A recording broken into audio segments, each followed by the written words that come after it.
They're floating around just waiting for something bad to happen. And Because I was the mattress guy, the sleep guy for years. People would see me out in public. Oh, you're the mattress guy. You're the mattress guy. And online, you need 7 hours of exposure to purchase a product or service, specifically coaching, online.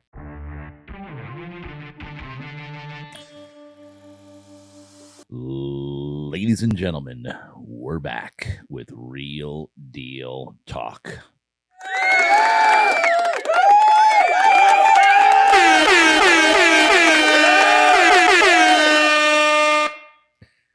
The crowd must know who's in the house today because that was a very warm reception. Ladies and gentlemen, I'm excited. This guy flew in from Miami specifically to be on Real Deal Talk. Ladies and gentlemen, and actually his name has San Diego in it.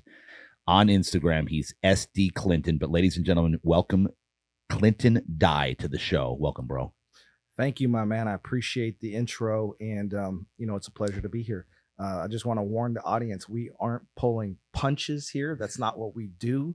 We tell the truth and we bring in the heat. So give me whatever it is that you want to throw, and we'll see if we can hit it out the park. Okay. So, and on that note, folks, this guy is, he helps businesses scale via social media ads and organic content. Content creation, all the stuff. And that's actually how I found Clinton. Yep. Is I saw his ads all over social media, and I tuned in and got some tips for myself because he puts out a ton of free content. Sure. And this is what, like, I was like, man, this guy's sharp. And I thought someday I'd love to get, and because it said SD Clinton on your name, right? I figured you were in San Diego. Right. So I reached out and said, bro, I'd love to get you on my podcast because my audience needs what you're saying and needs what you do. Yeah, 100%. And by the way, folks, you guys know how I do it. We're gonna dig into some backstory. I need to get a backstory on this cat right here, and then we'll flow into a lot of all the stuff with social media and ads and marketing and scaling. We'll do all that stuff. But I reached out. He said, "No, I'm in Miami right now." I said, "Oh, okay." So then recently, I think you had announced you were coming to San Diego, and I bro, you coming to San Diego? I said, "You got to come on the show." No, I was actually. I don't remember what happened. Yeah, no. A long story short is. One of my big clients moved into Miami, so followed the big client over there to kind of support their brand and kind of build out mine because I was new to the industry. And over several years, things continue to progress, and my home is in San Diego. We haven't been back here in a while. I just happen to have some personal challenges that we have to overcome with a property that I own that need to be handled on the ground. So I came back to San Diego with my family to get those things squared away so that, you just handle business personally. This one is near and dear to my heart. I'm quite offended that I have to be in this position to handle this business. So I was like, you know what? I need a new warrant anyways to redirect my hostilities towards. So might as well just be fixing the problems here in San Diego. So here I am. And I reached out to JD. No, I don't, as a rule of thumb in business and life, I don't announce the play before I'm going to run the maneuver. I don't do that. So instead of teeing it up, hey, look, here comes a right cross, bro. I'm going to hit you. I don't do that. Yeah. You just end up dead. Right. Yeah. So when it comes to this, I don't announce my moves. None of my clients knew I was relocating. You were the only person that knew I was going to be here because it was your podcast. That was it. And of course, my family. Of course. Right. But I don't announce plays like, oh, I'm going to be going to Miami in a month. Everybody, I'm coming. I don't do that. Yeah. And so let's go on that a little bit before we dig into the backstory. I'm glad you brought that up. Because so many people, entrepreneurs, they love announcing what they're gonna do. Right. Right. Right. Of course. Yeah. Right. Yeah, that's an ego thing. The ego drives you in that direction so you can get the validation back. Ooh, look at me. I'm the big man. I don't do that. That's not what I was taught tactically in the Marines. That's not what I was taught in business 101 in college. That's not what Sun Tzu teaches in business development, war theory. It's you don't announce the play. Yeah. You can't win in life if you're announcing the play because inadvertently, this is just my belief. I don't know if this is woo-woo science or not. It always feels like if I announce the play and anything I'm going to do, the world will have something to say about that decision versus you just maneuver and then force the world to adjust around your tactics. That's it. It's that simple because what's going to happen is your family's like, oh, why are you moving to Miami? And then you're going to introduce doubt. Why are you going back to San Diego? Why are you doing this? Why are you doing that? Nobody understands your connection with a higher power and where you need to go. It's you and God. Yeah. The people around you, not intentionally, will inadvertently hold you back because they're being left behind on your journey. Yeah. It doesn't matter what it is, positive or negative. They Right. will just feel left out, and they'll plant little seeds and they'll introduce doubt, and you can't make a clear decision. So I don't do that. I just decide I'm going to do something, and we just go take that step and figure it out along the way. There's no business plan. There's no plan to life. I don't do that. I just go off my heart, and my heart has never led me down an improper path, good, bad, or ugly. It's always been way more successful than I ever could have attended by just following my heart. Yeah. And you've mentioned God a couple times. Of course. He always has a plan. Yeah, I believe that. And I'm not the person that goes to church. Yeah. Every single week. I do like church, but I'm very spiritual. Yeah. My connection is aligned that I know that there's something beyond, this physical that I can't explain. And for me, that answers, higher power, God. You call it the one, you call it the source, you call it anything you want. But there's clearly something that I can't explain past this, material existence here that has stepped in from time to time in my life and resulted in basically a salvation and saving me. Yep. So it's hard to explain. Most people won't understand that unless you've experienced a near-death situation or like a calling to do something that resulted in something very positive. But I've had one or two of these in my life to where it's clear. It makes no sense. Either I'm not mentally well and I imagine something that resulted in direct personal benefit or death. Yeah. I don't know. What are you supposed to believe? You either believe or you don't believe. Right. Yeah. And I hear that challenge from so many people is they're surface believers. They go to church, but they don't really believe. They don't practice. They're chasing the girls, doing the drugs. They're, doing everything they know they're not supposed to. The gluttonous life. Yes. They're following that path, but then they're sitting in church so they feel better about their mistakes for the week. Yeah. I would just rather just live in alignment and have full faith. Like, okay, I'm not going to be on the corner, like follow Jesus. No, my life is the example of what you should do. I don't drink. I don't do drugs. I have one chick. That's it. And then I treat people right. I treat people correctly. I do ethical business. I don't know what else I'm supposed to do. I eat pretty well. I could eat a lot better. Thank you. And I work out, and that's all perfectly in line with every religious book you've ever heard. Correct. I don't know what else I'm supposed to do. Yeah. Am I supposed to do anything else, JD? Or are we moving down the right path? So that's kind of like my why to how I ended up in San Diego, kind of unannounced. Yeah. I love it. So now that you're here, because you just got in when? I've been here less than a week. Than a week. Yeah. So I got in Friday. I had to get in Friday. Today's Wednesday. I had to get in Friday because I had a business calls Saturday and Sunday with clients. Yeah. So I didn't want to be on the road, and I took some on the road, but I didn't want to be on the road. So I drove.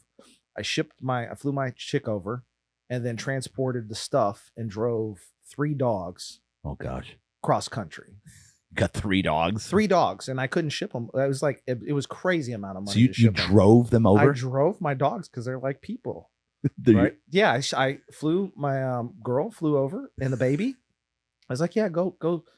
Meet up with the family. Her mom's here, her dad's here, your friends, whatever. I was like, go do that. I'll follow right behind, and then we'll get into the house, make sure everything's good, and then I'll follow with the stuff. Oh, you got a new baby. That's right. Yeah, 1-year-old. Come on, dude. Yeah, that's how we do it. How good's that feel? Yeah, it's pull-outs for losers.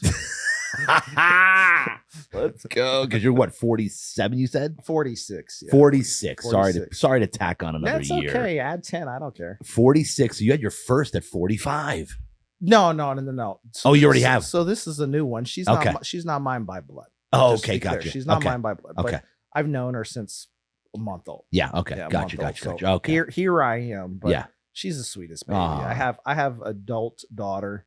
And then a mid son. Oh, you do? Yeah. My daughter's 26. My son's 16, turning 16. Wow. Yeah, it's crazy. Where are they at? Dallas, Fort Worth. Dallas. Okay. Yeah, they live in nice, dude. I love it. It's crazy. And now you have a 1-year-old. I have a 1-year-old, and you're going into your late 40s. How do you feel? Jen has to deal with that. Let's be honest. I have a younger chick on purpose. So Yeah, that's the deal. that's the deal. Step it on up, girly. No, it's fine. She's actually a pretty good baby. There's a couple things, she's a 1-year-old, so they're not like, super trained and dialed, but she's not dialed yet, but we'll get there. I mean, we'll have her doing push-ups, burpees, and pull-ups before long. She's not dialed yet. Not yet, but I mean, she's a big eater, so she'll get there quick. She'll get there. Yeah, she'll be able to put on some size. She'll get into her lane here soon. That's right. She's good though. She's she's sleeping through the night, and then she's a little bit wild. The only thing the baby does, I don't know if anybody else has a 1-year-old. This is the one thing that drives me insane. She just yells. Just yells. She just fucking yells for no reason. I mean, I don't know about you guys. You guys out there, do you have 1-year-olds? Do they just walk around the house yelling at the top of their lungs for no reason? Not hungry, not wet. Miss Rachel's on. Oh my God. Miss Rachel's playing 24/7 in my house. So it's like, I don't know. That's the only thing the baby really does. That's just a little rude. A little rude. But besides that, she's super sweet baby. She's actually really, really and what's her name? Summer. Oh, that's nice. Yeah, baby Summer. Beautiful. She's a sweet little. All right. So speaking of your past, let's go back a little bit. Let me get a little backstory here, because I know nothing about you other than what you've said. We're gonna hit it. Let's hit it. Okay. Let's go all the way back. Where were you born and raised? Okay. Let's we'll keep some of these things surface because I'm targeted by the internet pretty heavily. Oh yeah. For all kinds of craziness, but whatever. Which is great. It is good and it's bad. The first 5 videos on YouTube are not nice about me, but it's weird that everybody's got an opinion. So that's it. It's odd. I've been doing business for 3 years, and I think my vendor callbacks or refunds to the normal people out there, I think it's like $3,000. That's pretty unheard of. Yeah, that's crazy in any business space. Yeah. So I think I'm doing pretty ethical fucking business. So feel me. Anyways, so here's the deal. My parents were West Coast kids. Mom and dad, West Coast, grew up here during the 60s, all that kind of stuff. So hippies, not a lot of money, basically like trailer park kid. Long story short, I go down the path of growing up with 2 people that use drugs and alcohol. I won't say religiously, but regularly, heavily to manage life. My mom drank every single day her entire life. Wow. That I know her. I didn't really grow up with my mom. My dad was into heroin, drinking, all that kind of stuff. He was not the nicest of individuals. He didn't turn his habits or violence towards me, but my mom was his favorite tool. And my mom, in her defense, she was, a super hippie 60s burn your bra kind of powerhouse. So no man's gonna tell my mother what the fuck she's gonna do. Like that's never gonna happen, right? So they would just kind of go at it. And when I was 5 years old, my dad came into the house, tuning her up. He was looking for some cash to go score because she worked as a bartender at night, so she had access to cash on hand. And he was slapping her around, and she pulled out a 38 and shot that dude in the chest. When I was, I think, 5 years old. Forgive me, these years are a little off. It's been many years. But I was like 5 or 6. She shot him in the chest. I mean, bullet through the back, lodged in the wall. The whole thing comes out like all dramatic. You shot me, that kind of stuff. Dude nearly died. But long story short, that event resulted in him getting clean. No more alcohol for at least while I was in the house. And then no more drugs, of course. Mom really didn't get past that. So that was kind of like my life. Mom was a bartender. So did you have brothers and sisters also? I have an older sister. She's about a decade older than me. And then I have a younger brother, about a decade younger. Oh, wow. Yeah. They didn't believe in birth control either, but that's okay. But we're all here. So I'm around a lot of different people. My mom's, still into drugs and alcohol. So there's a lot of savory individuals around. Some people pushing narcotics, some people, some military veterans, just anybody to be hanging around the bar, it's just kind of an odd group of individuals. So that was kind of my exposure through most of my young adult life until I lived with my dad. Yeah. At some point in that journey, I got into sports. I also got around the wrong crowd. And at 19 years old, I was given an ultimatum from my attorney, essentially. So there were some legal troubles or alleged Allegedly. legal challenges. Yeah. And I was given a choice: do 67 to 97 months in federal prison, worst case and best case. Yeah. And everybody knows about how often you win a federal charge. Yeah. Or in the next 30 days, enlist in the Marine Corps and never commit another crime for the rest of your life. So in 30 days, I was on those yellow footprints. I didn't accept any deal. This was just a gentleman's agreement between my attorney and the district attorney. Basically, the district attorney happened to be a prior JAG officer. Wow. Veteran from the Marines. So I just essentially lucked out. So I went there. I wasn't a military family. I didn't know shit about shit when it came to the Marines, the Army, the Navy. They were hippies. So they were like anti-violence. Actually, my dad was a draft dodger in Vietnam. I mean, it's good. Wow. I'm probably here because of it, but still. So that's where my story gets kind of crazy. At 19, step on those yellow footprints here in San Diego. I'm completely green civilian dude. No push-ups, no running, no shit. But I had sports, Texas sports in the background.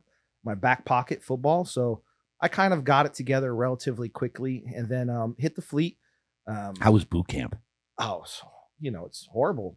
Marines is rough. Marine boot camp in San Diego. This is right after they stopped the hazing. So they tried to stop the hazing. They had significant hazing, but one of those DIs picked up one of those foot lockers, stop or whatever the term they use to freeze, recruit, freeze, or whatever fuck they say. So everybody freezes and the guide is moving. And one of those DIs picked up one of those cases, the foot lockers, chunked it across the room and nailed that little fucker. He went flying like a rag doll, 10, 15 feet, a full foot locker. I mean, these dudes, they weren't hitting us, but they were pretty on it. Yeah. I mean, he did. So this must have been a rude awakening for you. It was just different. It really, the worst part happened in the fleet. I mean, that was just kind of it. And it's understandable. The Marines, it's not like the fucking Air Force. Yeah. Like it's really not. Or even the Navy. Or the Navy. Most of the Navy. I mean, you tier 1 guys, tier 2 assets, SEALs, and all that shit. All you spec ops guys, you guys are in your own league. No one's talking shit about you guys. But the general service, the Navy, they look like they're pregnant. Half of them look like they're pregnant. So fuck off. Like it is what it is. Like you guys did it to 100%. Yourself. Like you're whatever. Roll around on a ship and eat fucking all day. I get it, man. It's cool. So I wrote diets for the Navy guy, the fat Navy. At 19 years old, I was writing diet plans for the fat boys. Okay. In the Navy. Okay. I was writing their diet plans. Funny that you mentioned that. So 9 years in the Marines, I did 2 tours in Iraq, 2 tours in Afghanistan, both invasions. If you don't know what I did in the Marines, I was a weapons controller. So I'm the guy on the radio controlling the aircraft and dropping bombs forward of the line of troops. That's all I did all day, every single day. Now there's a wider picture here, but the two deployments, Afghanistan and Iraq, both invasions, so 02, 03, were not pleasant. I don't care what anybody fucking says. It's all day, every day warfare. There are real people on the other end of this radio doing things, and people are dying all day, every day. Every day. My first call on the radio, I was barely old enough to drink. I think I was like 22, 23 in the invasion of Afghanistan. I'm on the radio. I'm a new weapons controller. This is my first like actual combat thing. And Playboys, I don't know if you know the call signs, but Playboys are known like SEALs. Yeah. They're pinned down in Kandahar City, taking fire over the fucking radio. It's like, bah, bah, bah, bah, bah, bah. We need immediate air support, troops in contact. They're just hitting it. And you can hear the machine gun fire, the snaps of the rounds going by on the radio, everything. And we had no aircraft. I was like, bro, there's no aircraft within, I was like, stand by. So like eventually we get what is it, like a B-2 bomber? Yeah. A B-2 stealth bomber happened to be on XCAS somewhere in and around the area. If you don't know what that is, that's close air support but on standby. So it's a non-scheduled event, but they're floating around just waiting for something bad to happen. And it just so happened to be a B-2 bomber was, within the vicinity, we'll say 10 minutes away. So they leveled that building and, those people, the American troops got out. But that was like a slow day. Iraq was like that all day long. I had giant target lists that would get printed off of like the CTT and SIPR. And it'd just be like provincial mayor, weapons of mass destruction, suspected weapons of mass destruction, troops in the open, tanks, artillery, buildings, like banking infrastructure, like all of it, all day, intel facility, just all day. Those were your targets. They were targets. They would light up a grid like on a telephone and say keypad, like Alpha Alpha, right? Alpha Bravo, and like keypads 1 through 9, green. That means anything in this box, I destroy. That meets my requirements all day, every day. Well, obviously it's hostile, but it just can't be like a kid walking around with his bicycle. Of course not, right? It's it's identified as a enemy combatant or assets related to warfare. How long did that go on for, dude? Like bombing every day? In Iraq, it was probably a solid like 90 days. Every day. Every day. The first 30 into Baghdad was really aggressive because the way the Marine Corps, I don't know if it's all services, but most services invade this way, is they soften the targets ahead of time with a massive amount of artillery, ground support, artillery, ATACMs, tomahawks, and fixed and rotor wing assets. Yeah. So essentially, as the Marine division is moving up towards Baghdad and taking these smaller cities and bypassing some of the cities, they're opening up these grids and all these different targets basically light up, just like a Call of Duty video game or something like that. I literally had a classified laptop here. I have my radio and we're just going to town. I'm like literally like real time, like grid opening up. I have my target list. I'm like target list, and then we'll get like priority stuff that comes through across like secure channels, either chat or direct targeting. So I'm gonna pick up the fucking phone, like, we need you guys to take this thing out now. Like now. Yeah, right now. It's the the theater priority. The one day where we had something like that was the engagement in a town called Anazaria. There's two smaller cities, a Nazaria and a Numaniah, but one of those, the first city we basically got to where we met pretty significant resistance as a division, the rules of engagement restricted us from engaging the enemy. So they were dressed in suits, they had cell phones, they were using women and children as body shields, and they were calling in artillery on the Marine division. So we couldn't cross this bridge because we destroy multiple bridges so we can control the flow of the enemy into one bridge. Well, we eventually had one bridge for ourselves. Yeah. Well, we were bottlenecked and we couldn't engage the enemy for about 12, 16 hours. So we lost 22 people that one day. Oh, wow.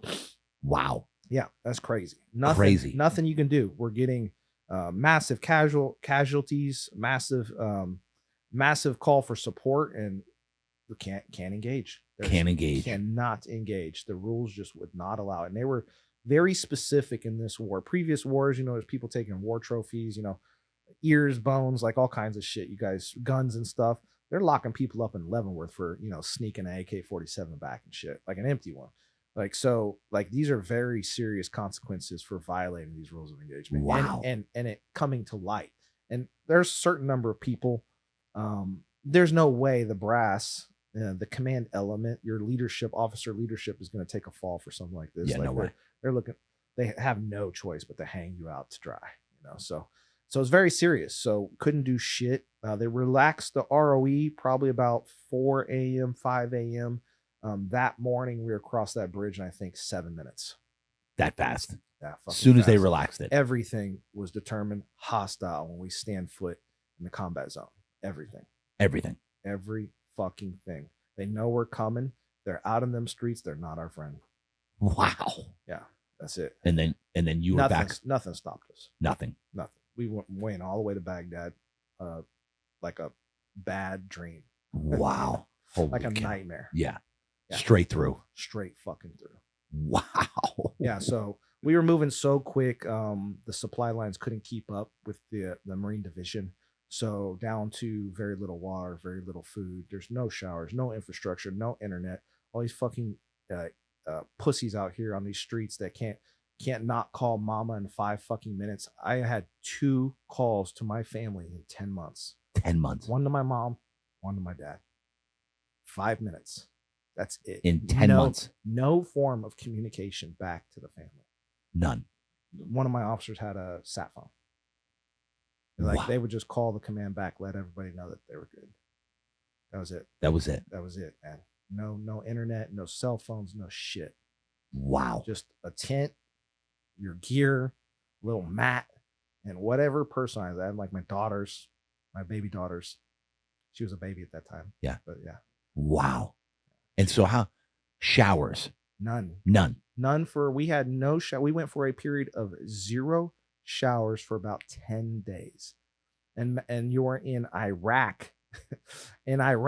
in springtime, so it's not quite too fucking hot, but we're talking 90 to 100 in modified mop gear. So that's the biochemical suits. So bottoms, all your regular fucking clothes, your IBA, so flak jacket, Kevlar, all that shit, and like half your mop suit. Good Lord. Fucking miserable. Like mop suits like busted open. You're just hot as fuck, dude. Just juicy. Oh, just juicy. But you can't smell. The good news is you can't smell yourself until you take a shower. You're like, good God, what hit me?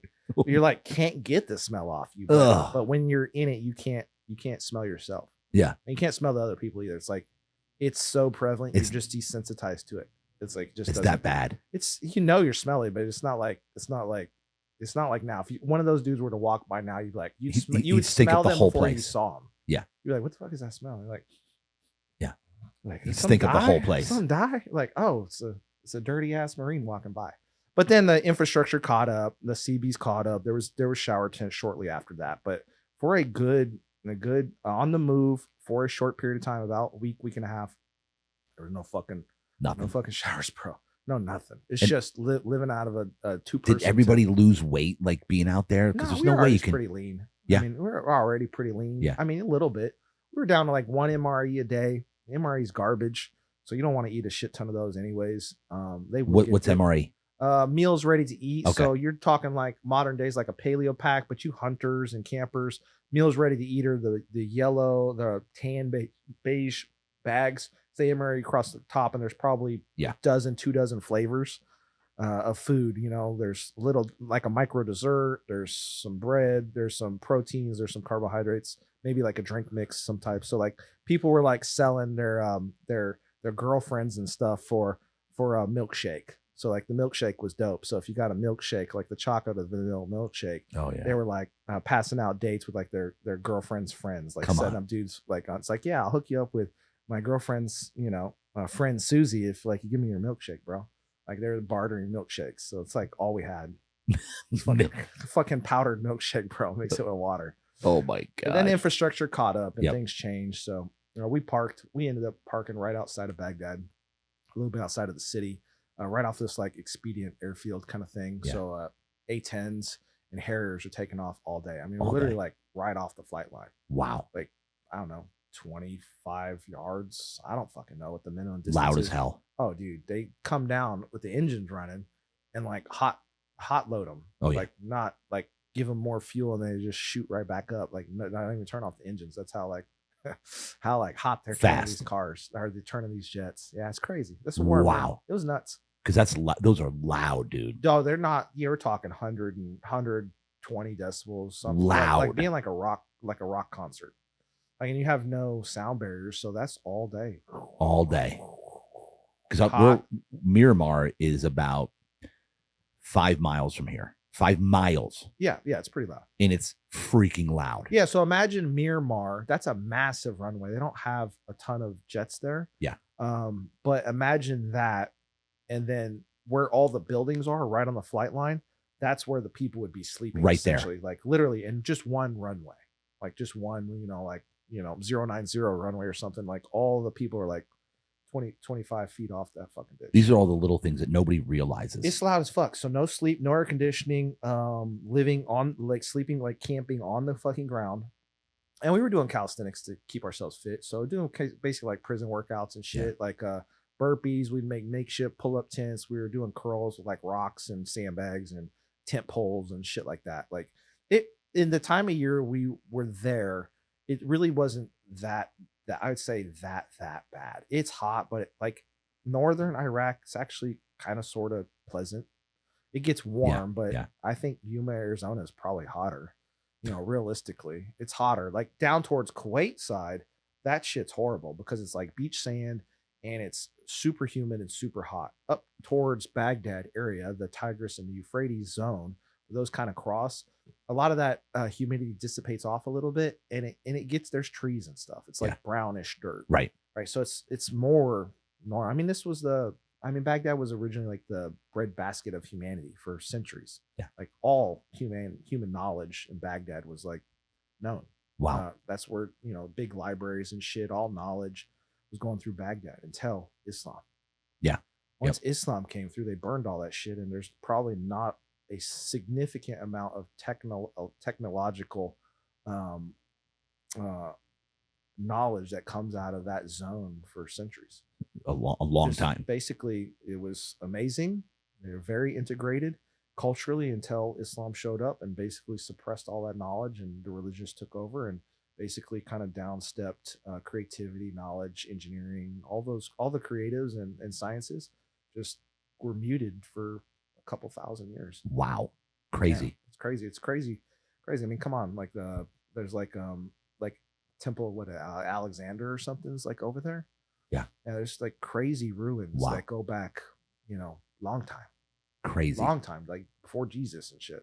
Unbelievable. That's really beautiful. The people are, I know we think of them as the enemy, but I don't really think of any human as the enemy realistically. Like I've been to so many places over such a long portion of my life, like probably 20 years I traveled, 40, 35, 40 countries all over the Middle East, Europe.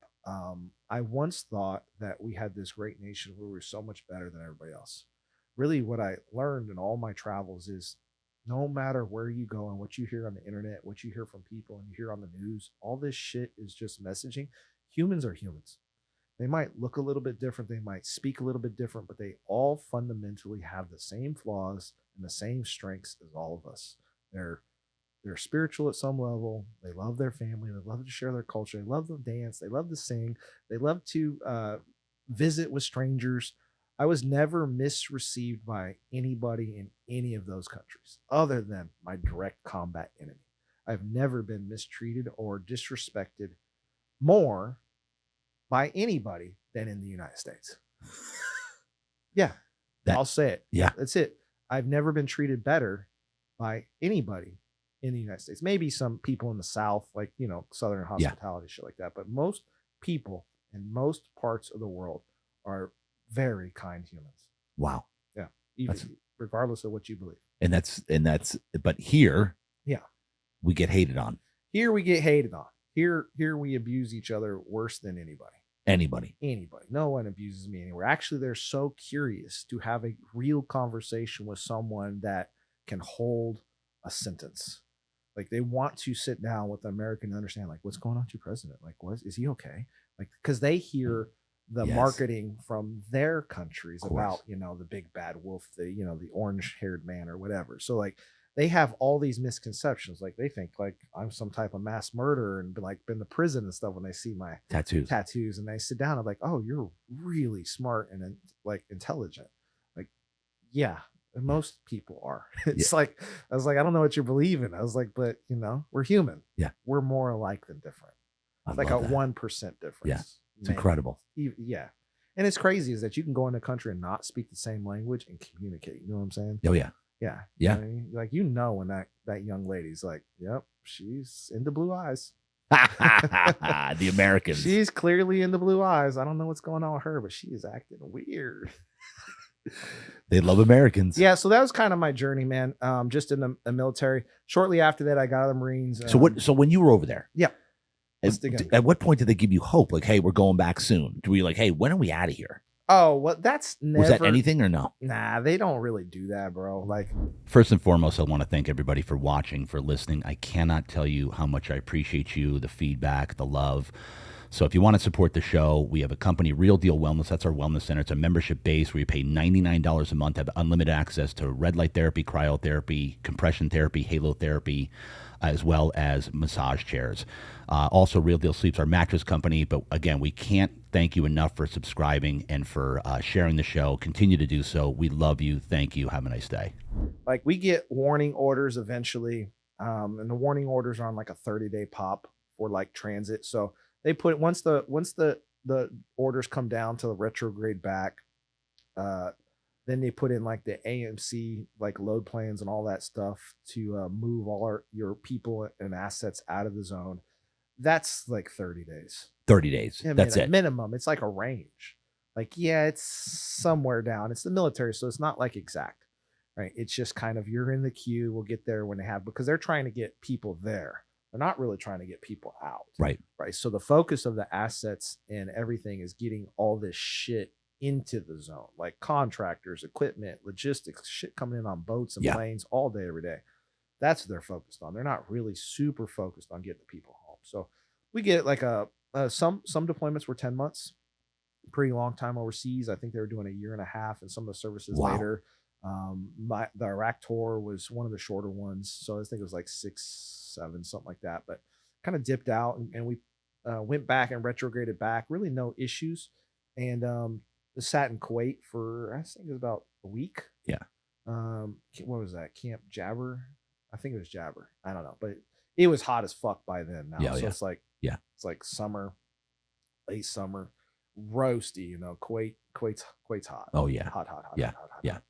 Like real hot, miserable. So when you came back, how long were you here before you got out of the actual Marines? Did you go 4 years, 3 years? From 03, I got out in 08, so I did 9 years. Oh wow, active duty Marines. I knew at a point, like, I didn't want to do the 20 years. Like, there was just a lot of politics happening. Just at certain levels of life, you're like, I don't feel like dealing with this. You know, I don't feel like pussyfooting around problems and things to save my own career. Right. Like, I'm the person that would sacrifice my career for my people if it's right. Well, here's an example: is I had 2 kids. We were on deployment, and they were drinking. So we have this. I'm old school. So in the 9 years of active duty in my unit or my section, we didn't have one alcohol related DUI. 0. In the 9 years. 9 fucking years. And we have as many as 60 to 100 troops all the time in the section. So that's unheard of. And how do we do it? Is there was always a senior person senior enlisted with the junior troops, typically when they were out doing their nefarious bullshit, right? So someone's got to be adult enough that they respect to say, it's time to go. Let's go ahead and get home, right? And get everybody home, versus one of those knuckleheads getting in a car, getting behind the wheel drunk, and then, smashing into a family of 4 or worse, hurting themselves, and hurting those people in those cars. So, none. So I had 2 kids go out drinking. I'm obviously on site. There's probably 10, 15 of us. We're at a country bar. One of my guys grabs a chick. They dance, go their own way.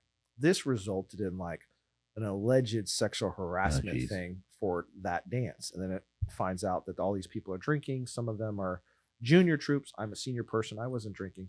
And, got them out of trouble. And they wanted to burn these guys. They were guilty. These 2 kids that danced with this chick, they wanted to burn them for sexual harassment. I was like, are you fucking out of your goddamn mind? I was like, first of all, we're in hillbilly zone in a country bar. Both my guys are minorities, a black kid, a Puerto Rican kid, and a black kid. And African-American, whatever you want to call them. I don't know. But a person of color, they call them dark green Marines, whatever. So I have 2 kids, they're minorities, dance with a blonde hair, blue eyed chick in the Marines, and in a country bar. I was like, you think that this chick was sexually harassed by the only 2 minorities in the fucking building? I was like, you're out of your goddamn mind. And that they lived to talk about it in like hillbilly zone, fucking nowhere. Yeah, no way. Country. I was like, get the fuck out of it. I was like, you're out of your goddamn mind. And like, so they like went after him. And I had that conversation with my guys, like, look, don't say one fucking word. I'm telling you exactly what to say, and don't say one more thing. I was like, just say you didn't do it. You don't fucking care what they throw at you. Tell them you'll request court martial. You'll talk to the JAG about it. Like, that's it.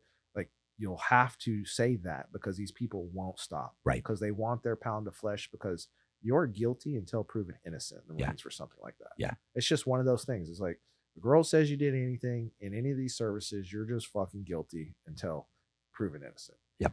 And it's unfortunate, but long story short, these kids got out, but it was a big ordeal. Wow. It was a big ordeal. And that was a certain amount of time before I was going to get out of the Marines, like re-enlist.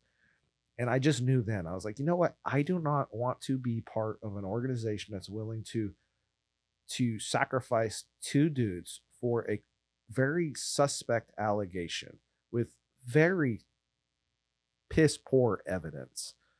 Right? Basically her word against them in a public setting in a country dance. I'm like, I'm good, bro.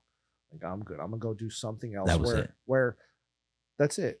So I just went out into the private sector. I already had degrees. So I got my degree before I got out in software development and a master's in software development. So I transitioned right into the defense industry, which kind of worked out perfectly. And the program that I worked for was created shortly after the Marcus Luttrell event, the Lone Survivor. So I didn't really know this. This is going to be hard to believe, but I have the orders to back this up. When I was in Afghanistan, my second tour, as a controller, we were out in the like mountains, northeast of the country. So like Salerno, Jollibad, Skin, like all these weird little FOBs and fire bases out, like pushed against the border in Afghanistan. Well, one of the nights, there was some troops that we couldn't raise on the radios. So we're trying to get close air support over to some troops, basically for 24 hours, all through the night. Just there's a lot of attention on this thing. Yeah. Don't know why, right? They don't really tell you a lot. Just say, hey, we got troops in combat and a call sign. Like, I don't know all the fucking call signs to all these units that run around the world. Like, I don't. I talk to too many fucking people all day long. I know the CFAC commander assistant, and that's about it. And like CSAR, ASOC, I have like 5 numbers I know off the top of my head. That's it. So these people got smoked. There was an after action investigation on my unit, specifically my team. So a team of 4. We literally have a laptop, 2 radios, and we're clearing routes of fire for artillery and aircraft in this zone east. So basically, we move the aircraft out of the way when they're going to launch artillery, or fly them under the artillery, right? Depends, right? But most of the time, 99 times out of 100, unless we absolutely have to, it's moving the aircraft out of the way of the artillery so they don't get nailed by a fucking shell. So these guys get smoked. I don't think anything of it for the rest of my life. Don't know fucking anything. I've seen the movie Lone Survivor all my life, ever since it came out, military vet. So we watch shit like that. We're weird. And it never clicks in my head, that event, until like maybe a year ago, 6 months, something like that. I'm sitting there watching this, and it just kind of hit in my head is, you know what? I had an event like that where we couldn't raise troops in this area. So I looked up. I didn't even know the area that I was in. I looked up where those guys were. I was like, oh shit. I was like, they were kind of in the area. I was kind of in this area. I was like, I wonder if I was there during that time. And that was that event. So I went back in and pulled up my orders. It was my fucking team, that event. And never knew my whole life. Now we follow that trail. This is how I know there's a higher power. Comms. I always remembered how horrible it felt because I couldn't raise the unit and people died. And we tried all night long because we had shitty comms. We were using a system called JR2, Joint Range Relay, which was a solar powered bank of iridium controlled phones on site. And it's getting pumped back satellite to some ground control unit like in Al Udeid or Kandahar, Bagram, where the fuck, doesn't matter. But we use that shit in conjunction with ground radios to try to talk to those guys. Same fucking location, so it didn't matter. Right. So it didn't work very well. So the company that I worked for was Northrop Grumman, and the program was called Battlefield Air Communication Node. That was a joint urgent operation. It's called a JUON contract, where it's so expensive to do this crazy fucking thing that all the services pull their money together to build this thing. Wow. That was the Bacon program. So we had a BD 700s and the RQ4s Globehawks. So we had three of those, three unmanned, four manned and three unmanned. That program was specifically designed to counter the terrain limitations to PORCOM from the Marcus Luttrell event. So I was one of, 10, 20 people directly related to that. And then unknowingly, I got into that contract, and I worked for that contract for almost 13 years, solving communication issues in Afghanistan. Wow. We had, we're operating out of probably like 5 or 6 locations all through the Middle East. We have at peak, probably 60 contractors on the ground. And that's crazy. Yeah. That came full circle. Full fucking circle. And that does not seem real, but it's fucking real. Wow. I mean, you could look in my fucking eyes. Yeah. No, Crazy. I have the orders. I'll show you. Look at the event. I'll show you my orders. Yeah, that motherfucker was there. He was there in that time. Wow. So it's crazy. So I worked for Northrop Grumman there, and then, eventually I moved on with life. I know this is a long, drawn out podcast story, but at the end of the day, we transitioned. We pulled out of Afghanistan, and basically my life's work was over. That's right. It. So I spent my entire adult life defending United States interests, foreign and abroad, as a contractor or active duty Marine. And our country turns over the country that we've held for 20 years right back to the Taliban. And all our troops exit. There's people killed. There's all kinds of shit fucking happening. We leave hundreds of billions in assets over there. You're welcome, Taliban. Yeah. Our taxpayer dollars just funded your military. But at the end of the day, I had, my life's work was for nothing, essentially. No one could really explain why we were over there. We all know there's a lot of data suggesting that the reasons why we were in these places is not what was publicly exposed. We don't really have a clear identified villain in this. There has been documented allies that have been charged with colluding in these events. Big allies like states and countries that we currently still buy large amounts of oil from. It's kind of crazy. So it's okay, we hand over these people, and these are not nice fucking people. I don't care what anybody says. I know Afghanis are great humans, but these types of people that just happen to be from that region are not nice individuals. The kind of person that would take you out to the square and saw off your head for shaving your beard. Yeah. The kind of people that would put a gun to your head and say, your 10-year-old daughter is going to marry my homie Saeed, or I'm going to put a bullet in your head and then I'm going to pimp out your chick for the rest of her life. We're going to call it marriage, but she doesn't get a say because you'll be dead and now we can remarry her. These are some not nice individuals that are not bound by any rules other than the ones they create. So crazy. So then I knew I had to do something different. I was like, you know what?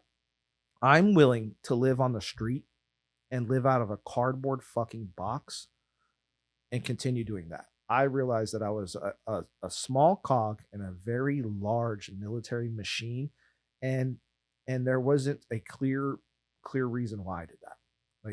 All the things I've done for 20 years, I've helped a lot of people, but then I've also been either indirectly or directly responsible for hurting a lot of people, innocent and guilty. But they're all God's children. And I made that choice. So now I have this huge weight. What do I do in my life? So I just decided to pick up a camera and go to the gym. Now, I'm a cheap fuck, right? So I picked up a camera and selfish. I picked up a cheap camera to just film myself. But I don't know if anybody knows how hard it is to fucking film yourself when you don't know about content creation. You don't know anything about social media. And you don't know shit about a fucking Sony camera. And I didn't know anything. I'm literally looking up YouTube and how to turn on and configure my Sony camera. That's how little I knew about the equipment. I just started pressing record and showing up at the gym, and I had an interest in it. I was using it as a form of therapy, to be perfectly open, to give back to the people. And I had an eye. I've been around fitness. I read the Arnold's Encyclopedia Yes. of Bodybuilding when I was a Yes. kid. So always been kind of a meathead. I know I'm not too jacked, but I lift for mental wellness. I don't lift for size. So I've always lifted that way. I just didn't know it my whole life. So I just started pressing record for people in the gym. Say, hey, I see you out here lifting. You look amazing. Like, let me just do a video for you, and I'll give you the footage and the video. You do whatever you want with it. So I just kept doing that months over months over months over months. And for about 6 months, a year, I just gave away content. Like, I didn't ask anything of it. And I got so good at it. I actually had a couple viral videos in like the first 90 days. Wow. Go crazy. This is when fitness videos would actually work and get you anything. But it was great. And I just kind of fell in love with the process of showcasing people and having them tell their message and presenting them in a crispier way online. Right. Because movies and video is a lot about lighting and angles. It's a lot less about the equipment or who's pressing record. There's a lot of skill involved with this stuff. But when you know the lighting of the body and you know the angles, you can turn someone looking like shit to looking like a Greek god or goddess relatively easily just by like getting a tight angle on the body with some down lighting. Most people didn't know that. And the only reason I knew that is because I was big into fitness. I used to look at like the Pump magazines and the Weeder magazines and Flex and all that shit. Like, I know all these Rich Piana and Arnold and Lou Ferrigno and all these guys. Like, I followed them since I was, like in diapers, Dorian Yates, all of those guys, Lee Haney, the greats, man. Oh yeah. And Frank Zane. It's Lee crazy Labrada. how those guys are still alive. And these modern bodybuilders are just croaking left and right. They're like 10 years in. Because they're way over abusing. Too hot, man. You're running too hot. So way too that's hot. That's my long drawn out story. I know we have a long time for this podcast, but that's kind of like my life. And it leads me down the pathway of dealing with, being in the marketing zone of social media. That's Instagram and YouTube. And we help. I got so good at it. I bought a lot of courses. I'm an educated guy. I just have to know things. And I show up on time, which is pretty rare in our space, and deliver on time. But I just got good at it to where I just kept solving clients' issues. I started with content and pressing record, trading time for money. And then I started to understand, like, no matter what I do with the content, I can't help them make money. Right. Because there's a lot more to this than just a video that gets viral views. So then I went down a path like, well, how do these other businesses make money? Like, okay, so I would reverse engineer these big business brands to understand what they were doing. And when I dug through the layers, I found out it wasn't that complex. Yeah. So then I started offering those services to my clients, because the two areas which bred opportunity were marketing, exposure. So a person that doesn't have massive brand notoriety, no one pays attention to. Right. So you need reach. Well, their content isn't going to get them the reach, because content that gets reach typically is way off of your offer. Right. So your offer is boring. Like, hey, I can take you from fat to ripped in 90 days, 120 days, 180 days. Doesn't matter. Whatever. I can help you drop 40 pounds and get you ripped. Okay, cool. That's not exciting. Like, oh, you're telling me what I'm going to do. Like, that's like a 0.1% of people are interested in that thing. Right. So that means you have to push your content further. That's marketing. Like, your organic content is typically not going to bring you the level of love that would impress anybody online. So you have to market. That's paid traffic. Your organic content has to be laid out in a way that offers value, builds community, trust and rapport, all that stuff, introduces your life so that you can connect and kind of warm up your audience. And then a lot of my clients had issues like talking on camera, like performing. That is not a human behavior that we do. Like, I had never spoken on camera before 3.5 years ago. And then that birthed the podcast. The podcast wasn't birthed because I needed to talk about myself. The podcast is essentially me just having interest in my clients so that they're answering all the questions their audience would ask them, because they don't know shit about them. Right. So it was just an easy way for my clients to open up on camera, and then we could clip up some talking content that's more get to know me. That stuff's not going to convert at a high rate because it's a podcast, but it's connection points, which builds trust. And online, you need 7 hours of exposure to purchase a product or service, specifically coaching, online. That's not my statistics. 7 hours. 7 hours of exposure. That's why long form is so beneficial, because someone can binge watch 10, 20 videos and hit 7 hours pretty regular. So 7 hours. 7 hours of exposure to build up trust. That means one client needs to see 7 hours of their content. Is that right? That's right. Exposure, because they don't trust you.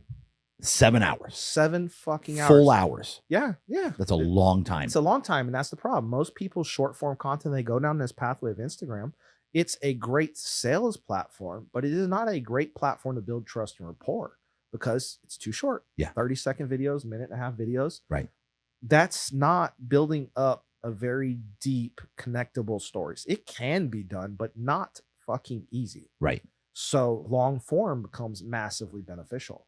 So Instagram's superior for sales when it comes to messaging. Right. Right. Your sales funnel on Instagram for certain business types is superior, but long form is still king. YouTube and podcast is the single best way to connect, because we can build up so much trust and rapport and connection points through storytelling. When done correctly, it's very easy to identify with the things that I say on here. Yeah. Because, oh, military, you did this, you did that. Oh, you do marketing, you work with these big clients. Oh, you've gotten these results. Well, I kind of like that you have a daughter. I kind of like that, you were in the Marines and a war veteran. Like, let's just see what you can help me accomplish in my business with these new things that I know nothing about. And that just opens up a conversation. And then the conversation from there is all sales. Yeah. But getting them to that point's rather difficult. Which is a lot of people. Trust building, it's hard. It's fucking hard. Especially nowadays. It's just more competition than ever. So every minute that goes by, there's more competition, not less. So the things that you did 1, 2, 3 years ago are obsolete today. That's why you see incumbents in certain industries having a hard time generating the sales that they have multiple years ago, is because the industry has evolved and they haven't. Their ego usually keeps them still and tied to something that helped build their brand originally. But the market has moved beyond that, and business must pivot. It's like always. War. If you just sit there as an incumbent, you will turn into BlackBerry. You will turn into the Blockbusters. When the new kid arrives with something that's innovative and is clearly a market disruptor, you have better pivot and figure out how to compete, or you will be obsolete. And BlackBerry's dead. Like, nobody even knows what the fuck a BlackBerry is anymore. Yeah. Netflix destroyed Blockbuster, and we see the same thing with social media. It evolves constantly. And Blockbuster had an opportunity to go online, didn't they? Their CEOs didn't want to do it. They're like, nope, it's not gonna never gonna happen. No. People never want to play on their phone all day. Yeah, like they're never gonna have. They want to sit home and hold something. Yeah, physical. No, they don't, bro. Have you ever seen a kid with an iPod? No. I knew. I bought stock in Netflix, and I watched my daughter play with the original iPod, like the little one with the little micro screen shit. Was that a mini or whatever? Yeah, it wasn't iPod mini. Yeah, it wasn't the big one. I was like, oh, I knew right then if she could use that thing, then it was designed for her. It wasn't designed for me.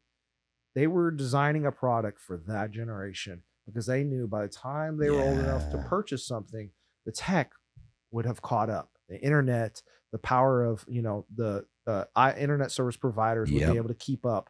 They just knew the hard drives would get cheaper and cheaper and cheaper, and they'd have larger and larger spaces. And they just knew if we could build something for them in 2 decades, we will be completely untouchable. Exactly. And here we are. Here we are. iPhone is, nothing touches the iPhone. I don't care if you use Android or not. It still sucks. Yeah. It still sucks. And it's not nearly as integrated as the iTunes platform, which came first. iTunes platform and how they did their music, the licensing through the iPod came first. The phone was a secondary idea. Yes. It's just a large iPod.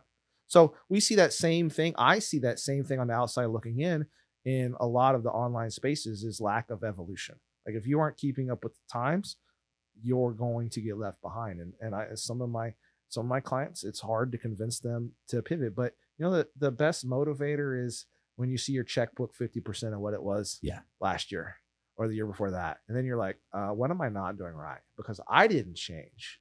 My product or service didn't change. What do we need to do? right? So that they just have to pivot or they get left behind. And give me some examples on a pivot of somebody that's in this space that's using you for marketing. Like, do you have any examples of like? Okay. Yeah. Okay, so a historic business model, and so we'll just say coaching. So everybody's interested in online coaching, mentorship coaching. Now I know it has a negative connotation because there's a lot of coaches that couldn't coach themselves out of wet fucking paper bag. Just because you're Timmy from Ohio and you think you have a story because grandpa touched you, you're great, you do. But what have you really accomplished other than dealing with your trauma, that one event? So on a scale of shock and awe, you're just normal, guy. I'm sorry, but you're probably not going to coach a lot of people at a large scale. And I'm sorry, but that's reality. Your story may seem very unique and huge, but in the big scale of humanity, it's a level 3 problem on the scale of really shitty problems, right? So, Timmy, I'm sorry from Ohio. It's probably not going to work out for you, bro. Just go get a job or be an entrepreneur and do something different. So in this space, online coaching, an example of this is there's several models. The old model was one-to-one coaching. Yeah. Okay, what are we doing in one-to-one coaching? Is usually it's high ticket. So some of these people charge $5,000 to $100,000 annually, $5K to $100,000 annually to help mentor you with your life. They get on a call every other week or once a month. I don't fucking know. It doesn't matter. I'm trading as an entrepreneur. I'm trading my time for money, right? I'm still doing that. Very hard to scale that. Anybody that's ever taken 4, 5 deep work calls in a day, you therapists out there, you are zapped, right? And you're doing that at scale. So say you're making 100 to 300K from one-on-one coaching, you have 40 fucking clients. You're talking to 20 of them a week. That's, 2 to 4 a day, depending on your week. You are drained with their issues. Very difficult to scale that. The cost of acquisition per client is going up, not down, right? Because of competition. And then now as a person, we have to take on all that deep work with the individual client to solve whatever it is they want. Doesn't matter if it's a business issue, doesn't matter if it's a personal issue, doesn't matter what it is. Okay, so the transition in modern times is now one to many. Now, this isn't a new thing, but as we scale, if I can talk to a lot of people for an hour and help them solve issues, then they can learn off of each other. So what we're seeing now in a lot of the online space is kind of a course on the back end as a reference. They're not selling the course. The course is just like a reference. So we'll say this, like, hey, look, I'm going to help you scale your coaching business to your first $10,000. Okay, from zero online. So you're fit, macros, you know how to train, you train lots of clients. Let's help you build out your personal brand online. So that business model used to be, hey, I just work one-on-one with you. We do a call and we just like coach like that, mentorship coach, whatever. The new version of that concept is a one-to-many. So the course, a detailed course is for reference. And then now we have group calls. We might have group calls one every day or multiple a day. Now it's actually functionally less work. We're helping more people because a lot of those people are going to have the same questions. Right. So if you get 3 of the same questions, like everything, that, there's not a course for that. So let's go out and build a new course to help these people that are having the same issue, but we'll start addressing these. Now you're just using the course to refine reference for later. And now it's becoming kind of group education. So it's one to many. So we're seeing that a lot now. Individual ads, we're running one ad to one person and trying to convert that one person on a sale. What's working better for high ticket in the online space is kind of web approach. So webinar approach. So you're running ads for a free webinar, and the webinar is basically going to build trust and nurture in the short form space and then convert over into a high ticket sale of some type. So for me, it's marketing online, basically helping businesses and coaches leverage the power of Instagram and YouTube to generate more revenue. So marketing and organic content, both long form, short form. I help that. So we would basically get hundreds of people into that webinar. We'll say you might have 300, 500 scheduled. 100 are going to show the ads you're doing, they would just to the webinar. They would for free. The free webinar. Free webinar, and you're giving free value, building trust. The people in there, you might even offer a free community. Well, once you have them into the free community, most business people, they have a little bit of money, or they're willing to, they'll find out that, yeah, it's free, but this is a lot of fucking work. And some of this shit's kind of technical and I don't know what I'm doing. So it's so much easier to pay a professional to build out your landing page that builds out landing pages for their life than to go out and figure out a landing page that's probably not going to convert at all anyways. Right. Like you got to go high level. You got to go get a website, domain name. You got to do all this logic in it. You got to start running ads. Like there's a lot of things here that you'd have to integrate. And even if you were able to do those, they're probably not going to work for you. It's just because you're not an expert at it. Right. There's a reason why I pay an expert to do the drywall in my house, right? One, I could probably do a job that's close. It might pass my quality check, but it might take me 3 fucking weeks to do a wall. Whereas I can get some drywalls in there. They're going to hang the drywall in a day. They're going to be out. The tapers and floaters are going to be through. They're going to come back sanded a few times. Before you know it, it's painted and it's a week later. Like what? Like I just write the check. Right? Yeah. I'm going to pay more by just toiling with the sheetrock on my back. Like, get out of here, bro. Yeah, exactly. Pay the experts. So that's kind of the current business model that's in the online space. The old one works. It's just getting costlier. When done right, it works well. The one-to-many in both the bringing in the leads through the webinar approach is effective. And then the one-to-many in the coaching aspect is also effective and also scalable, because it just becomes very difficult to manage, 100, 200, 300 clients a month, one-on-one. It's miserable. I don't want that life. Nobody really wants that life. And it's hard. It's just not easy. So if you can put all those people into one group and in the back end have a reference course to help them in their life, I think that is the way to go. That's the way to go. I think so. And so the funnel now, you lead them to the webinar. They look at this webinar, then the webinar leads them to the actual sale. Well, yeah, the sales team basically in that webinar, essentially what will happen is there's a bunch of different ways to do this, but a common way to do this is it's value, 4 days, maybe 8 hours, 3 hours, 2 hours, 3 days, doesn't matter. At the end of that, it's basically a pitch to the product. Like, hey, if you want to work with my team, go ahead and line up right here. Boom. And you'll get a line of 20, 40 people that are ready to do. The only thing is that you have to resolve for that group now is because they built up so much trust is can or can't they afford it?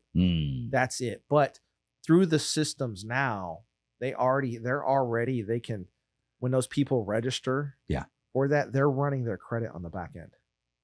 So they're pulling their credit in the business, see their line of credit, see their debt.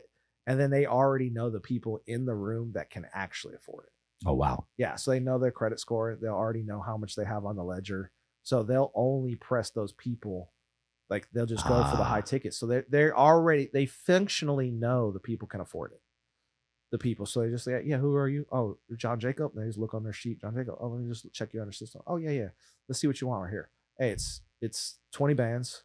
Work with us for a year. We take Amex. Yeah. Boom. And the dudes, there you go. Like we already know. And then the other guy like, oh, okay, no problem. What is the most amount? Did they know? Did they get a social? Is that how they know? They can just find it. Oh yeah, they can just find it. Like it's all public. Once they have your name and like your email, they basically can find any information about you. Like once they have one of those, your full name and an email and probably your telephone number, there's nothing they can't find out about you. Just from that. Yeah, it's cookies. That's how that's how come when you're talking about something online, like it just knows everything. Like we start talking about Patek watches or something, I guarantee you Apple's going to show me a Patek watch ad in the next 20 just from the phone sitting here. Yeah, it's listening all the time. Of course it is. Yeah, all the time. All the time. Yeah, they have class action lawsuits about these devices listening to you all the time. Amazon's guilty of it. Google's guilty of it.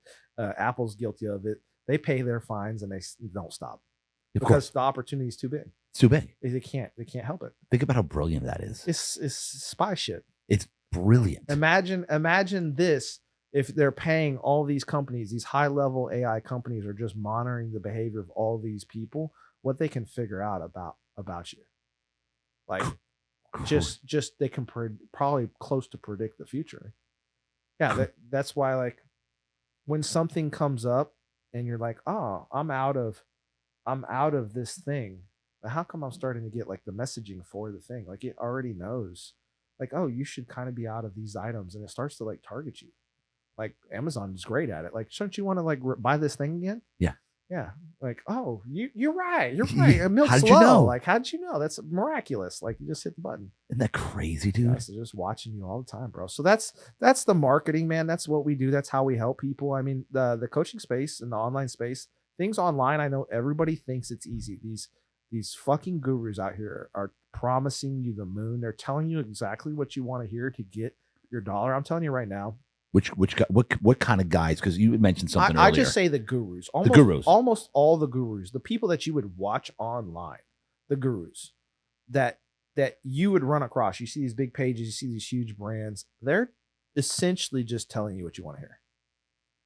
They're just telling you. And what the ones you had said that are now trying to tell you or teach you how to make money. Right. That's because what they were doing. Oh yeah. Almost, I would say almost 100%. Well, I'll say I'm not one of them, but I would say a large percentage of the people that you see online selling you something didn't make their money the way that they're selling to you, right? They got rich or wealthy off some other thing, and now they're selling you the course, they're selling you the coaching, they're selling you this AI thing, but that's not how they made their money. And that's currently. They never made the money. Here's an example. All right. Young kid, 21 years old, drives a Ferrari. He's building this brand. He does online fitness coaching. Never really made a lot of money in online fitness coaching. Probably realistically capped out about 20-30. Really hard in the space to make above that organically. Yeah. Okay. 20 or 30K a month. Okay. Organically. Yeah. No problem there. That's a fair amount of money for anybody. Sure. I'm proud of you. Solid. That's great. Like a fucking trash truck driver isn't making that shit. So, correct. So fuck you, kid. Whatever. So that's great. But now he couldn't make money in being a fitness coach. So the opportunity they pivoted to was teaching people how to be a fitness coach. Higher ticket, larger margins. He also preaches organic. Telling all these young men that believe his bullshit, organic. And the kid is masterful at sales. He's very good, very believable. And so I dig in. I'm like, this doesn't make sense to me. I can understand. So like, I'm no idiot. So I look into this kid's running. He has 90 ads running on Meta. So he has 90 ads running. He's preaching to his clients organic. He's also telling them, like, he's bragging about, he's showcasing his client wins. Client made his 10K in 5 days, 20K in first month, 30K first 90 days, whatever. It doesn't matter what his wins are. Great for his clients. Yeah, because there's all reasons behind all these things, but that's not what he did. Right? He didn't do those numbers, so he wasn't that great of a fitness coach to begin with. He's running a shit ton of ads, a very obnoxious amount of ads, to bring in the leads, and then selling something that he never did. Right? He never built he's running around in the Ferraris, and the exotic cars, saying he did 600K, but he never did that in fitness coaching. So the message is misaligned. I'm making this money because I'm teaching other people how to scale a coaching business, but the money's his clients indirectly are thinking they're going to make that money. Right.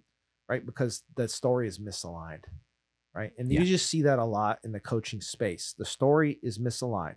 They'll preach you organic, but yet they're running $500,000 in ads on the back end. They'll teach you to you should have a podcast because me and my wife have a podcast. Well, motherfucker, you're famous. You've been doing this a decade. People are going to listen to you. Your podcast actually doesn't get that many views. They suck. Right? Most people don't care what you have to say. So you don't understand why you're doing it. So all these clients are running around doing podcasts with their wives thinking that they're going to do anything, and they're not. They're not helping their business because they don't understand the way these platforms work, and nor do the big gurus. They just do them. They're doing them for different reasons. Yeah. And their clients don't understand why these people are doing it. In most scenarios, the way that these gurus are making their money currently is very misaligned to the thing that they're selling. That's why I stand on what we do is these are the exact systems I use in my business. That's it. This is the exact way that I made my money. So if I don't have a big enough brand for you to trust me, cool. Your loss. Go to this other dude and you might get lucky and get a great product, or most likely what you're going to do is get a more expensive product for very surface information and you're going to come back. Like that's it. So you're going to pay double. You do that, but that's okay. So that's how I'm so confident I can talk a lot of shit in what I do, is because I actually am a creator that has viral videos, right? So most creators and people that market, they don't have a brand. They have 1,000, 2,000 followers.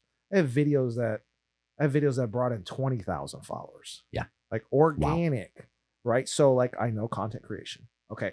I also run ads. So I know organic and I know paid traffic. I also build YouTube channels, right? And we will get YouTube channels to grow. And it is hard. I'm not trying to get hundreds of thousands of views on my YouTube channel. I'm trying to get one client per video. That's it. I just need 100 views. Yeah, that's it. Give me 100 views, fucking Google. Yeah. And once you understand what I'm doing, it gets a lot easier. I'll get 100 views and I'll get one client per video. And my ticket ban and what I charge, that's anywhere between 10 and 30 G's a person. So if I get one person from one YouTube video on the low end, that's 40 G's a month. I'm good. Yeah. Right? With no ads, no overhead. Just me sitting behind a camera, scripting a video, posting it.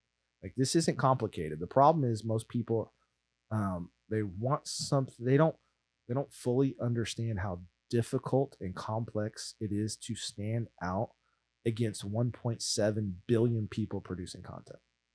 That's about how many people are producing content. Yeah, exactly. So it's like, Good okay, Lord. if you want to stand out on Instagram in a fitness niche, dude, fucking good luck.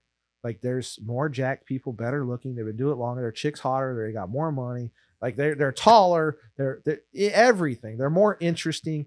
Fuck, like you got to compete with like some juggernauts in the space. And I know that there's riches in the niches, but you got to be prepared to really grab a hold of some fucking meat between your legs and like step the fuck up, because you're just not gonna do it half-ass and get anywhere. I see people getting 10, 20 million views and making zero sales online. Okay, zero. And these are real views. I don't know how that's fucking possible, but you are really fucking up the game. You get that many views and generate no sales. That's it. So that's a problem. It's easy to do because they just don't know, because they're chasing the wrong thing. And so talk about what is going to grab attention? What kind of let's talk organic content. Okay. Give me organic content for guys like me. I'm up and coming through the ranks here. Sure. Launched a wellness company, got a sleep company, a mattress company. Yours is different. Podcasts. Like what is the best organic content that people should be putting out if they want to build a brand? Let me go there. Okay. So if you're a business, okay, what is the thing that you sell? So let's just say, what is the one thing that you want to sell? Tell me, what is it? What is it? Wellness for me specifically would be wellness? The Real Deal Wellness. Yeah, Real Deal facilities? Wellness. Yeah, getting people for natural healing. Okay, so it's value. So personality wise, so there's two pathways. I think that I look at it like this way. There's two ways. The influencer route, which is like the Kardashians, which is basically every component of content on their page has nothing to do with the thing they sell. It's just their life. Right. Okay. That can work, but extremely difficult. Yeah. Right. So you have to have an extremely interesting life, be well-spoken. You have to put out a shit ton of content, like 3 to 5 posts a day forever. Every day. This is just showing your life, going the influencer route. All day, every day off the influencer route. So pure volume for free.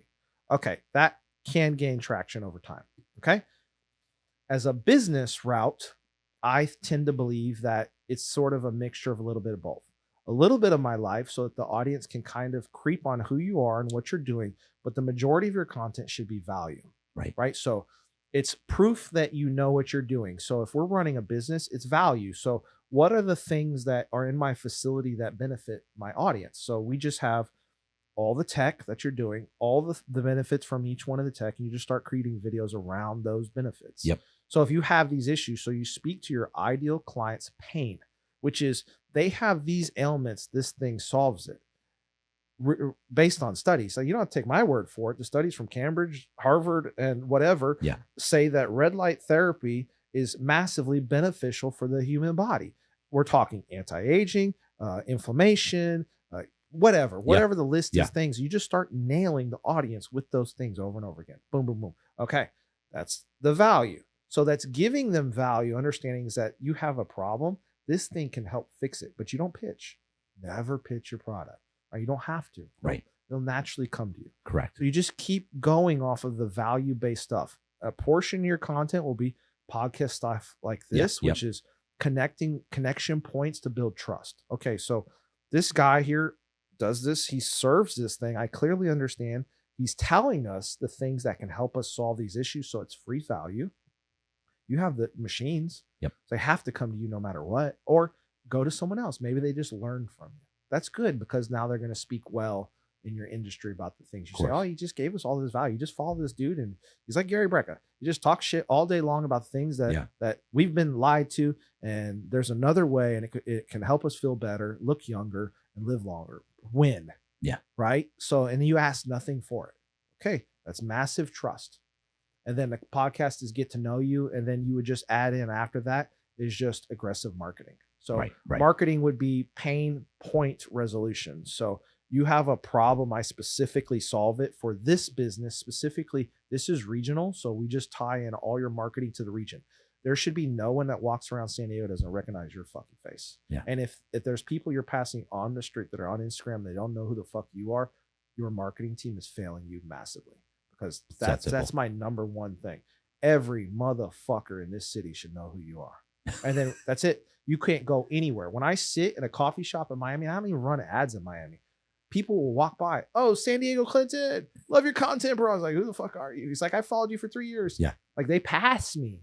Right. Well, I'm also very recognizable with, my dome and shit, but like you have a recognizable mug too. So you should be able to sit in any coffee shop. San Diego's not quite as sociable as Miami, but still everybody should know you. They should get tired of fucking seeing you.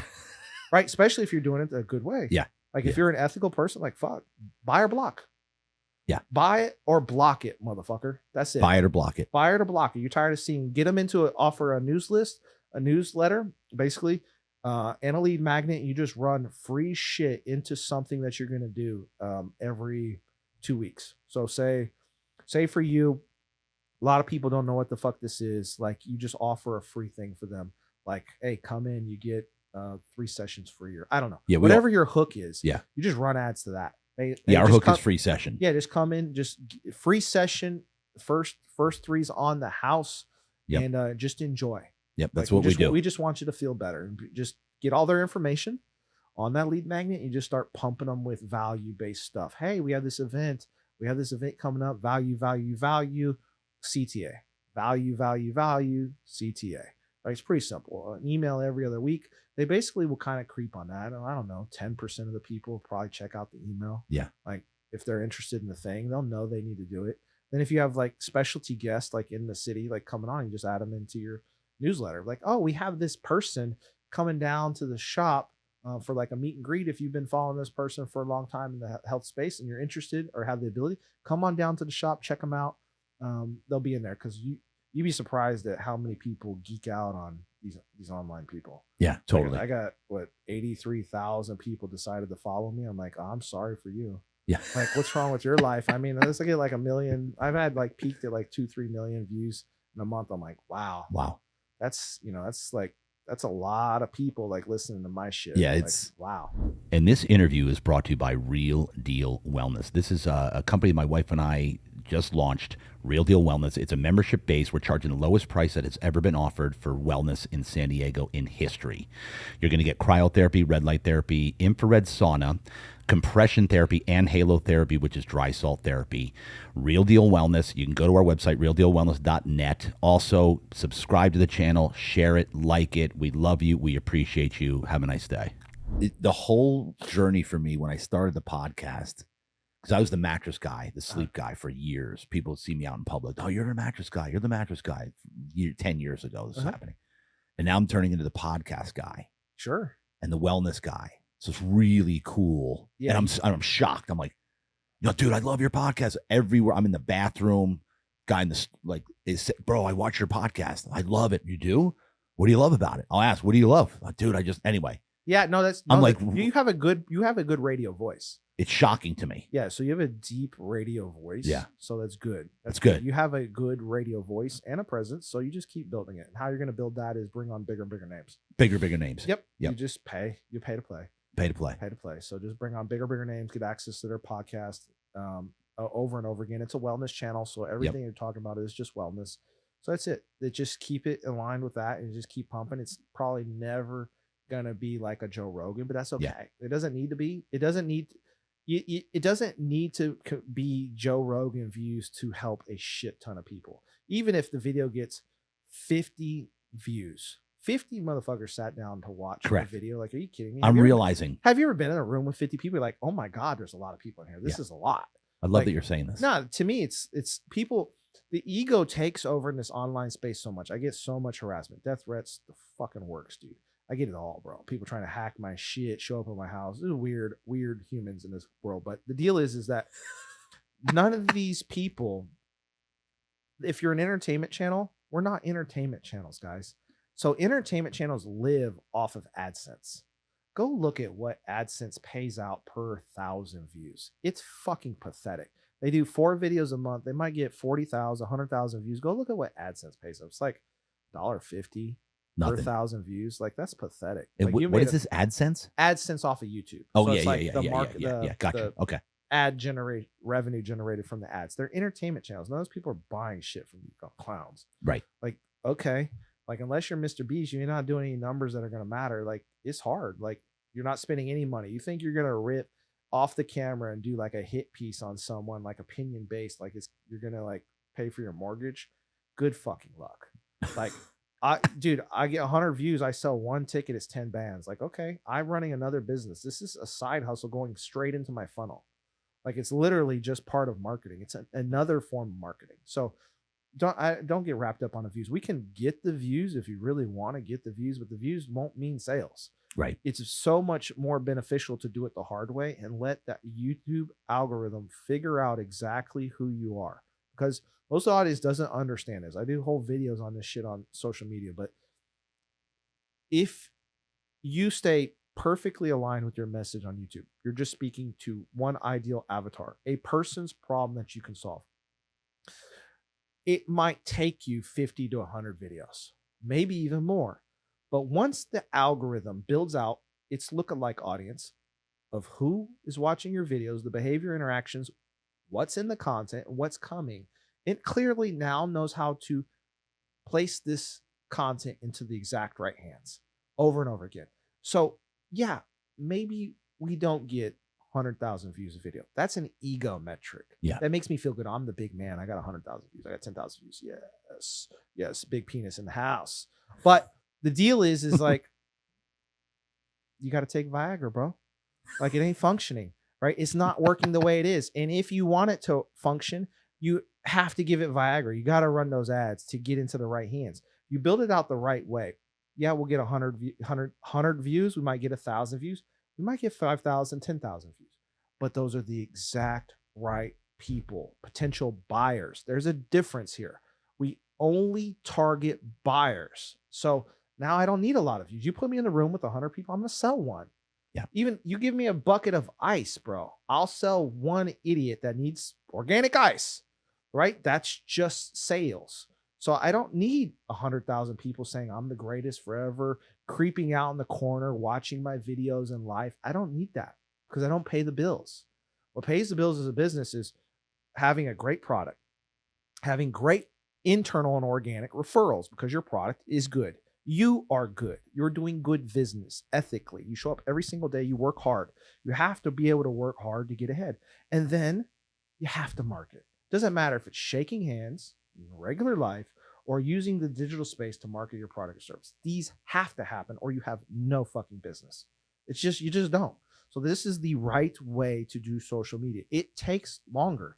It's costly. 99 people out of 100 are going to quit before they ever get to 50 videos.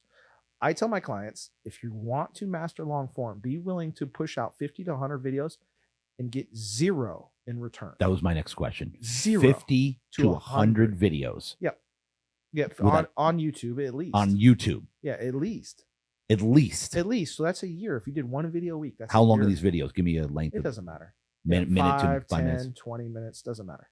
The length doesn't matter. It's, are you offering value? Are you telling a story in a compelling way? And if you are educating the audience, I'm a big fan of education content. Yeah. You're giving them something that they can go execute today and get results. You're building trust.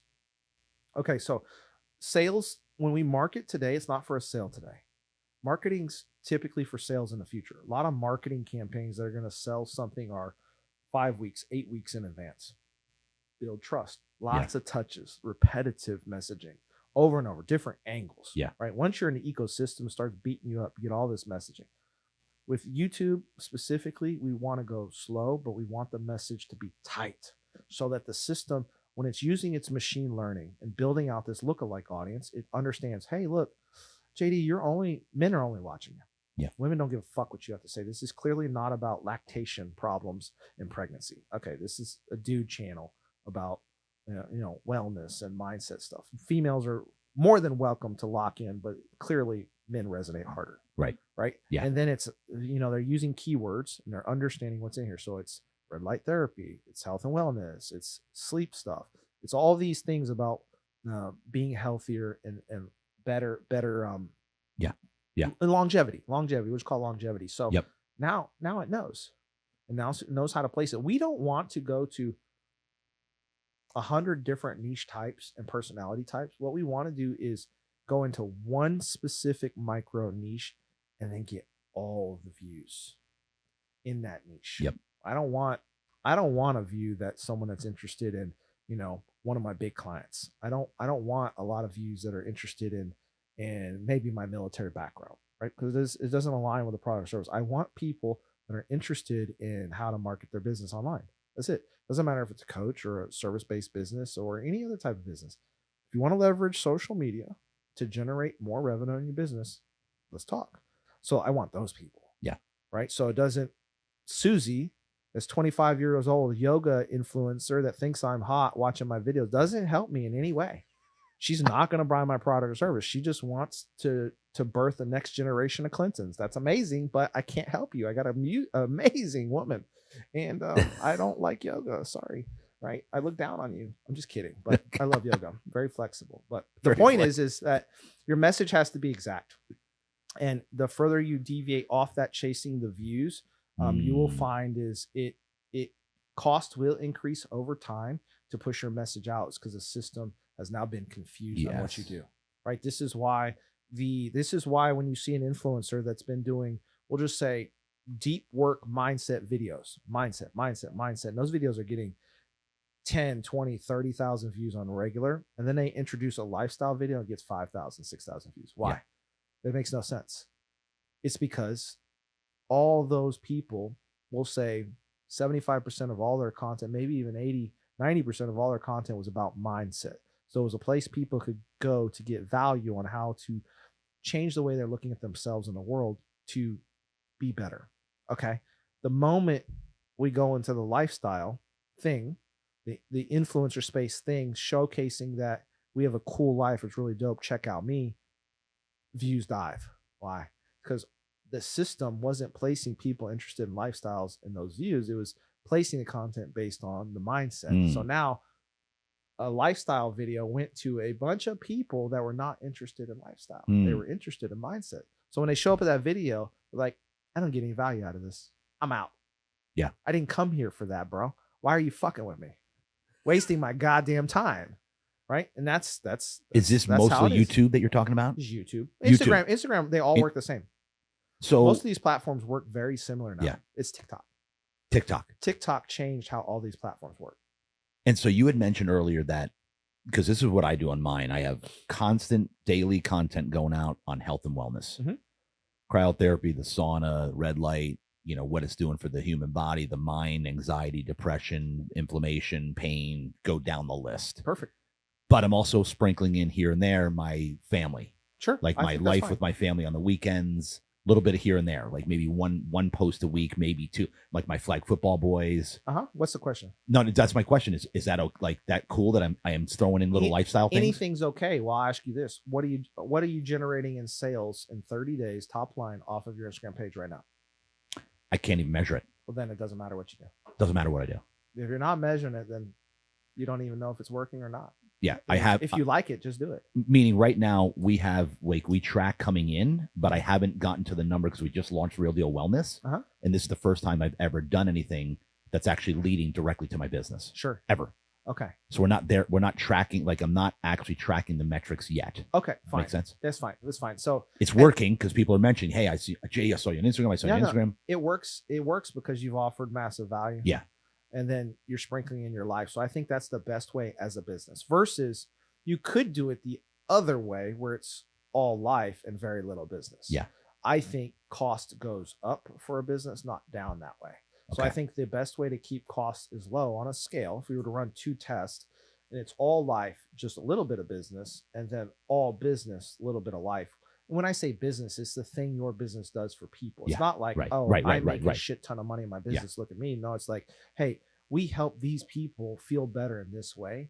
And these are the benefits from the things that it's more, your platform is more education based. Right. Really is. Correct. And that's good. That's a good thing. That's perfectly in line with what I would suggest doing. Yeah. That's exactly right. Like to clarify what you said, it's not like business. It's my business is healing people. Yep. I'm in here to help people raise awareness that they can actually, the body can heal itself. Sure. That's what you mean by that content is I'm actually giving them value on, leading them to. You're educating them on an alternate solution to feel better, live longer, health and wellness. And you just so happen to own the facility that helps solve that. But you're not saying, hey, come on down, check us out at, Joe's used tire shop or whatever. You're not doing that. You're building out an effective brand. So I think what you're doing, obviously there's room for improvement. Yeah. But what you're doing is extremely effective. So don't stop. Actually, I would double down in the next 90 days and then quadruple down. And then in the next 100 And what days, does that mean? More content? All of it. More of it. More. So right now, what are you spending on? So right now it's all organic, 100%? No. Okay. No, I have paid ads. Okay. You have paid ads. Good. Perfect. Yep. Perfect. Oh, yeah. And what's the total monthly expense on ads?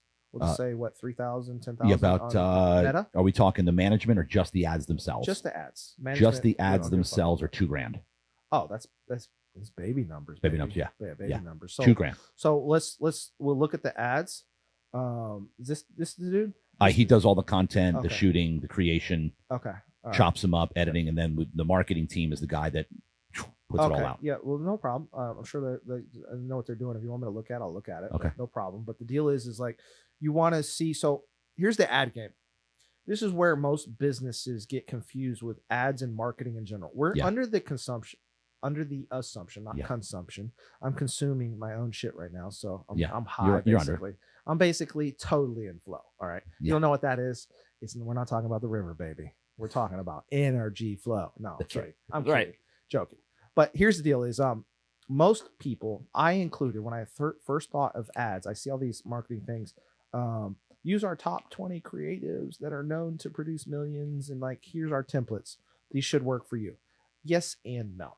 Okay, it's yes, but here's the deal: is I can do the same creative for you, do same creative for me, same creative for him, and we're all in the same fucking niche. Yeah, yours might work, mine needs tweaking, his needs tweaking. All right. So the deal is with ads is an infinite iterative process of testing. You have one campaign, which is we'll just call it high performing. These are my money makers. What we're looking for is campaigns that have high click-through rates. And we're also looking for campaigns that have, or ads, we'll just call them ads. We have ads that have high conversion rates. So either one of those, you can have a high click-through rate and poor conversion. Right. But you can also have a very high conversion and a lower click-through rate. So kind of have to pay attention to some of these numbers to decide where we're going to adjust. In one campaign, all I'm doing is introducing new creatives, like from different angles. Yeah. maybe it's not just my face on there. Maybe we use an AI avatar, pretty girl, or maybe it's me and one of my clients talking about the benefits of something. We're testing lots of angles of content to where we hit the exact right nerve, the exact right pace that results in the outcome we want. Okay. Once we find one that has high conversion or high click-through rate, we just move it over into the great campaign that's just killing, right? We throw it in there. We just add a little bit more budget, right? And target would be $100 a day per video. Okay. Right. That's kind of where we per want video. Per video. So if we have one in there, it'd be 100 a day. That gives you enough penetration. San Diego's not that big of a city, so we get about 1 million people, and surrounding areas might even come in here. So you could start in San Diego and just kind of start to expand. But the deal is once we start this process, we want to keep iterating, because in a very local region, you start to get advertising fatigue.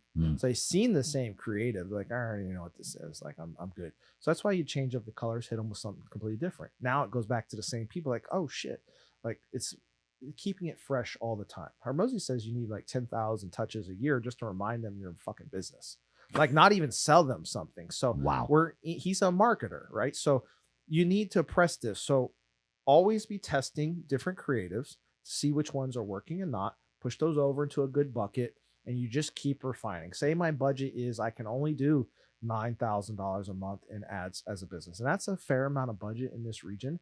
That's decent. That's pretty decent. That's pretty solid on Meta. And I do the same thing on Google. Like, it's not just one platform. Like, master one and then move to the next. But what we do is on Google, is that considered YouTube? You could do actual Google ads, and we could also do YouTube as well. I'm not a fan of it depends on what our price point is on where I think we would market on YouTube. For this, I don't think what we would do at your price point, YouTube would be super effective personally. Like, I wouldn't market there.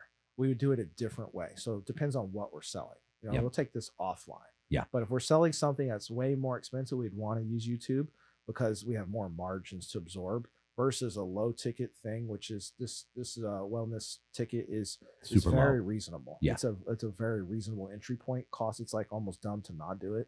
So it's correct. It's like fuck, like what? I don't even like red lights. Like, might as well just give fucking JD some fucking money. $99. It's nothing, right? Like, I spent more on that in coffee last month. So like fuck, like I can feel better too. Jesus. So here's the deal. I mean, thank you, Lord, for introducing me. But it is what it is. Like, give this guy your poor $99. Like, you'll waste it on worse shit. So I don't drink. So it's like 1-2 drinks. The way I drink, that's like a slow noon. So anyways, we want to just test the ads, test, and observe. So I spent a lot of money, tested a lot of ads, a lot of angles, and it's individual. So what JD, you should do is same thing. Just test and observe different angles, different messages, different pain points. Get some client testimonials over there. Get everything moving to where you can build up a lot of trust, and just get them back in the facility. You'll sell them once they get here. They're not going to show up and not buy. Like, your offer is obnoxious. It is offensive to not purchase. It is. It really is. Like, what? You don't have 90? I was like, okay, we don't really do this, but we'll put you on a recurring model for $9 a month. Okay. Like, can we do that? Like, you got $9. Like, Starbucks was $5.56. I have the receipt for the coffee. I was like, that's 2 coffees a month you don't drink to afford feeling better. It's like, we have this. $5.50 times 30. That's $170 a month. Yeah, it's a coffee. Like, $170 a month. Exactly. And that was just 1 cup.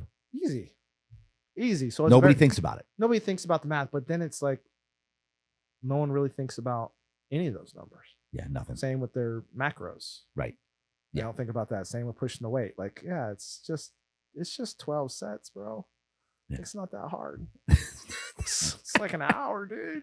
And all this stuff you're talking about, by the way, sounds fantastic. But I don't know about you listeners. I'm talking to listeners and watchers, but you need somebody to run this for you. It can be done. So there's 2 paths. What we've done recently is I've done a lot of work on owning a business, and the things that piss me off the most about business, I try to solve and be the opposite. I be the answer to the things that I was burnt on, got poor quality, or whatever the fuck. So, like, on one aspect of it, there's education. You can educate a person to do these things for them.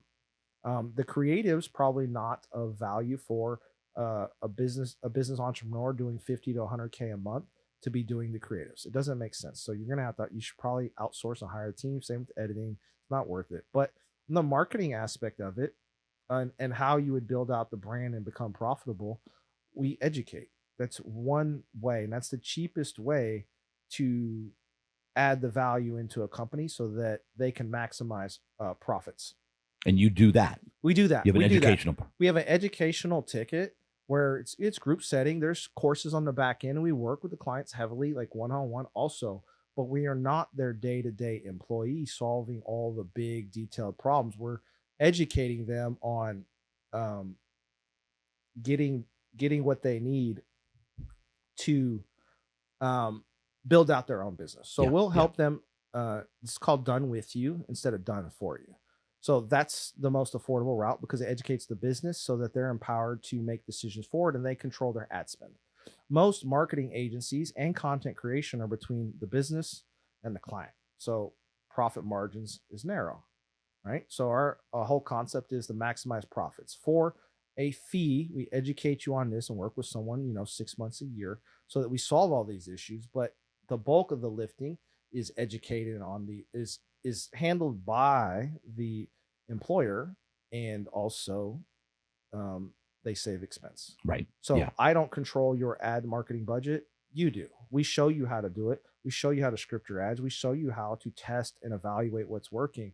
Now you're educated. So now you don't have to pay a marketer because once it's not like you're out running around on these streets, like doing a webinar here, then doing an event here, and then selling a digital product here, then selling a functional product here, like a UGC, and then now I'm doing a POC. Like you don't. You have basically a main product that you're driving towards now. You sell that. Right. Like, so now how much do you really need to learn? You don't have to evolve, right? So we teach you, and then you just iterate through the testing and the ad creatives just like you would. We teach you how to hire your content creator. So instead of spending $100 a video, you spend 10, right? We're saving businesses expenses all over the place. Instead of hiring a marketing agency for $2,000-$3,000 a month to upload in the Meta, we show you how to do all that. Right. Right. And link it in to where, like, oh, I get it now. Like, yeah, we just got to go use creative. So now the videos cost you $10 instead of $100. You can take that $2,000 you're spending on someone to manage your account, literally just convert it over into it. I could double your marketing budget right there. Yeah, it's an upfront cost. That's fine, but you get it back. And most of these businesses get these tickets back. I had a guy do what was it? Shit, he did a $20,000 job in 4 days off of social media. Like we didn't even start his ads. He was just had him dial in his content a little bit differently, and he converted. Now that's not normal, right? But there's nothing stating it couldn't be. If you're selling a high ticket thing like a roof or remodel, anything like that, there's massive margins. I don't need to sell a lot of roofs for it to be massively profitable. Now, if I'm selling a $9 course and I'm running $10 in ads a day, well, I better fucking start selling some goddamn courses. Or it's gonna be really hard to convert off of 30 to negative and then 1 sell, 30 negative 1. All those layers have to be so dialed to make that positive, right? So it's different. But if I'm selling a $20,000 roof, I need 1. That's it. That's it. Like we need one affiliate to come through, 2 affiliates to come through, and we pay for the whole shebang. Yeah. All of it. The content, the editing, the marketing for your whole business. What you really want is to look at some of these things as once they just pay for themselves. Right. So the business isn't making the money off of this thing. This is bringing in the leads so I can make money on a bigger thing. So basically a ladder effect. So your free webinar is your excuse to build trust so you can upsell into the done for you. Right. So you get access to the course or a layer of courses that give value, can help solve problems, but really complex, difficult, challenging things are locked. Hey, you want access to these Gucci things, here's your free value. You're welcome. But if you want us to work with you to solve these issues in, say, 14 days instead of 140 days, go ahead and write the check. If they trust you and they've seen similar results or better results than they expect, they would do it. They'd do it. As long as they have the money. Like who wouldn't? Like you don't see me washing my car. Right. Right. It's because I don't want to bend over. So like I wash my wheels. I just don't like doing wheels. So I take my car to the wash spot to do just the car, but I have to do the whole car to get the wheels done. Yeah. Like, cause I don't do wheels. Yeah. Like, so it's the thing I won't do. And so at what point does it make sense for them to actually pay someone, like instead of you just teaching them?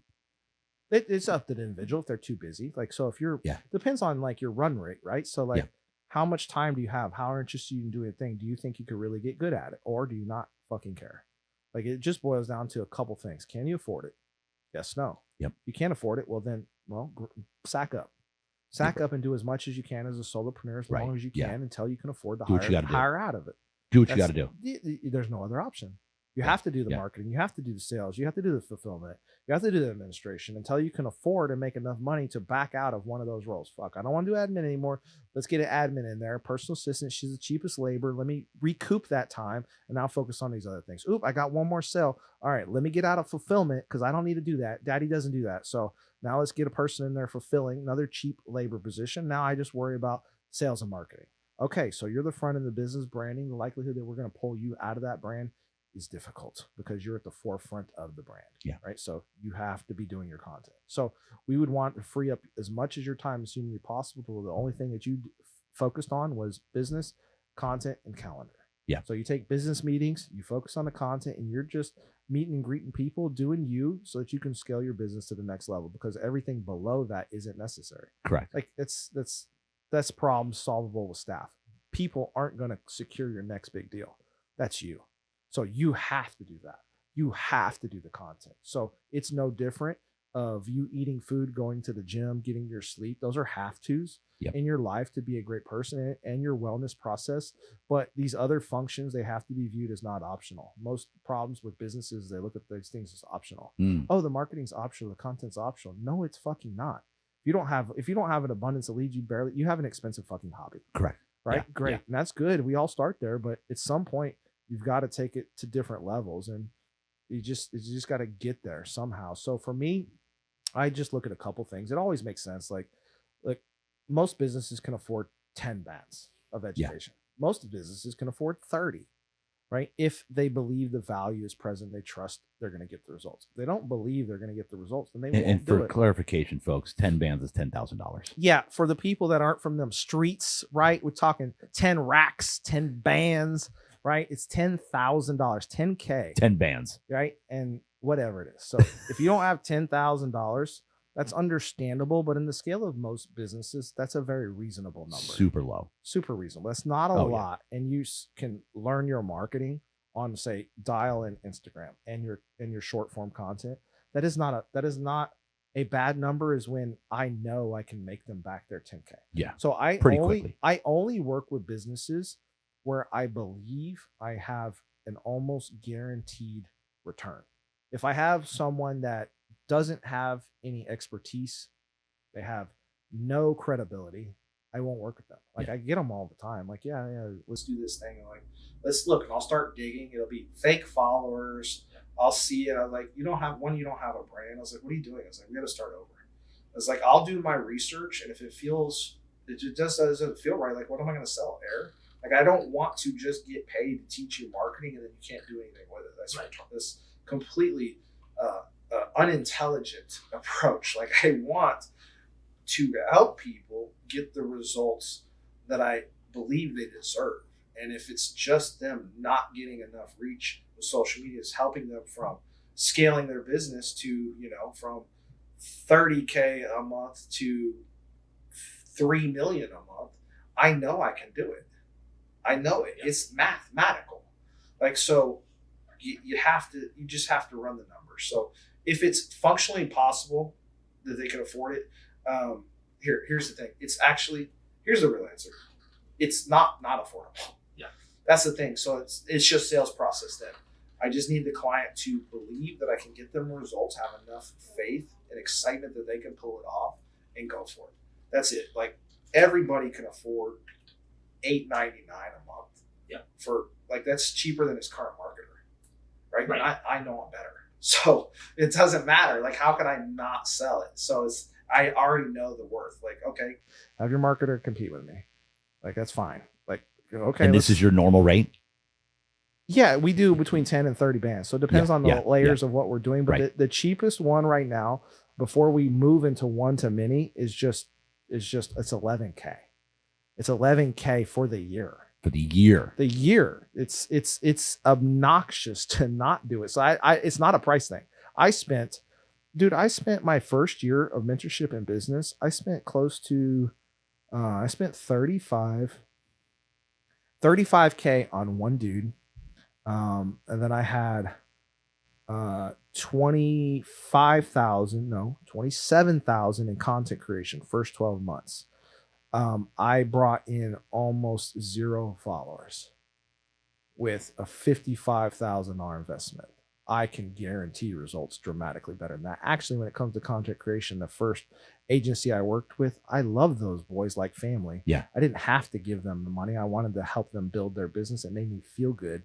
But I destroy them on content is because I know content better. Yeah. I just do. I spent more time doing it. Now, they have their benefits, but I learned the zeros and ones behind the systems because that's how I'm built. I need to, just like I understood my enemy in war, I understand the equipment and the platform that I'm working on and against. I need to fundamentally understand how they make their money, how their shit functions, so that I can exploit it. That's it.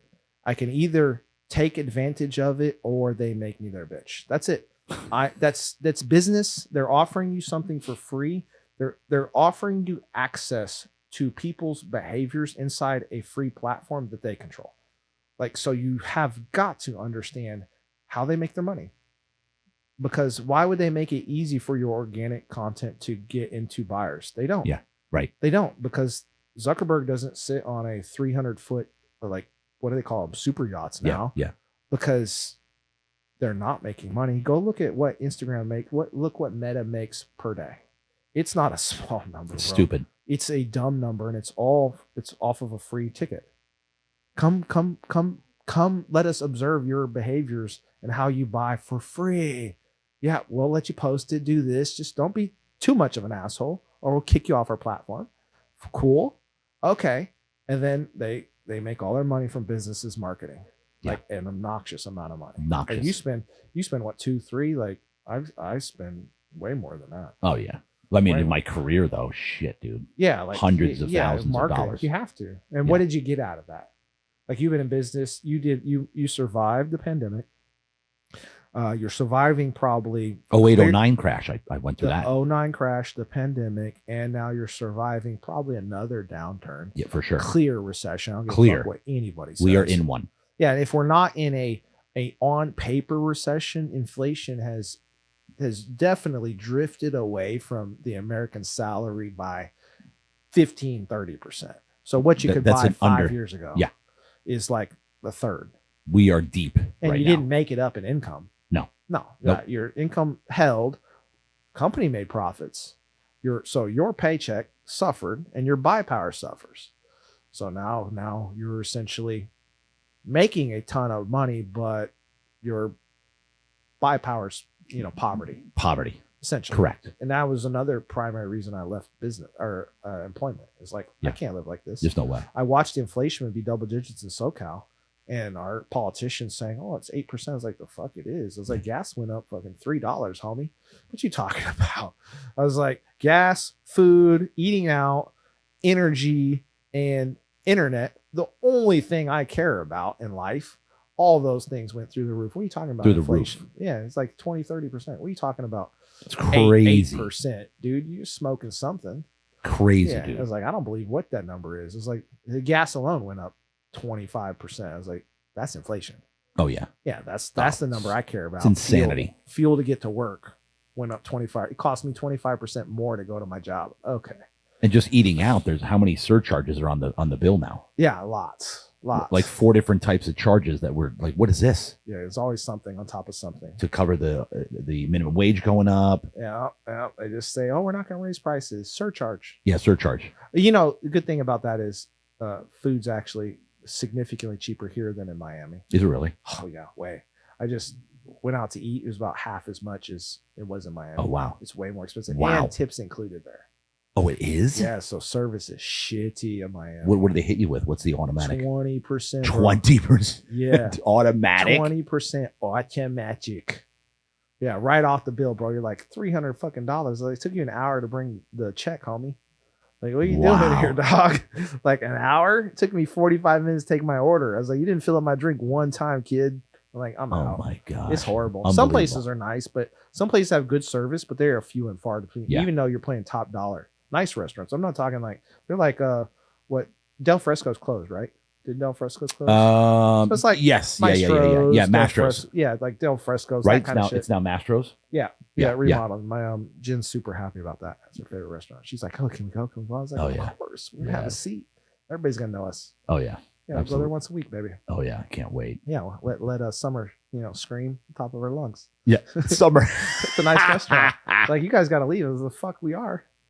They call security. My steak hasn't come. I was like, after I finish eating. And Steak 48 up in Del Mar. Oh yeah, solid. Okay, yeah, we were down here, so I did Del Fresco's and all these places. Yeah. So yeah, Del Fresco's. What were we talking about? We were talking about the. We went off the rails. No, we're ROI businesses, all the stuff. They can afford it. Yeah, I would say a business. Look, if this is the metric that I use in my personal decision, it's supposed to be uncomfortable. I literally spent my last dollar because I had taken organic about as far as I could. I spent pretty much my last big dollar in my operational account getting another mentor and figuring out marketing. So to me, that's where my business actually really changes, because now I could control my own destiny. With organic content, you're allowing the process of the system to give you the leftovers. Yeah. When it feels like it.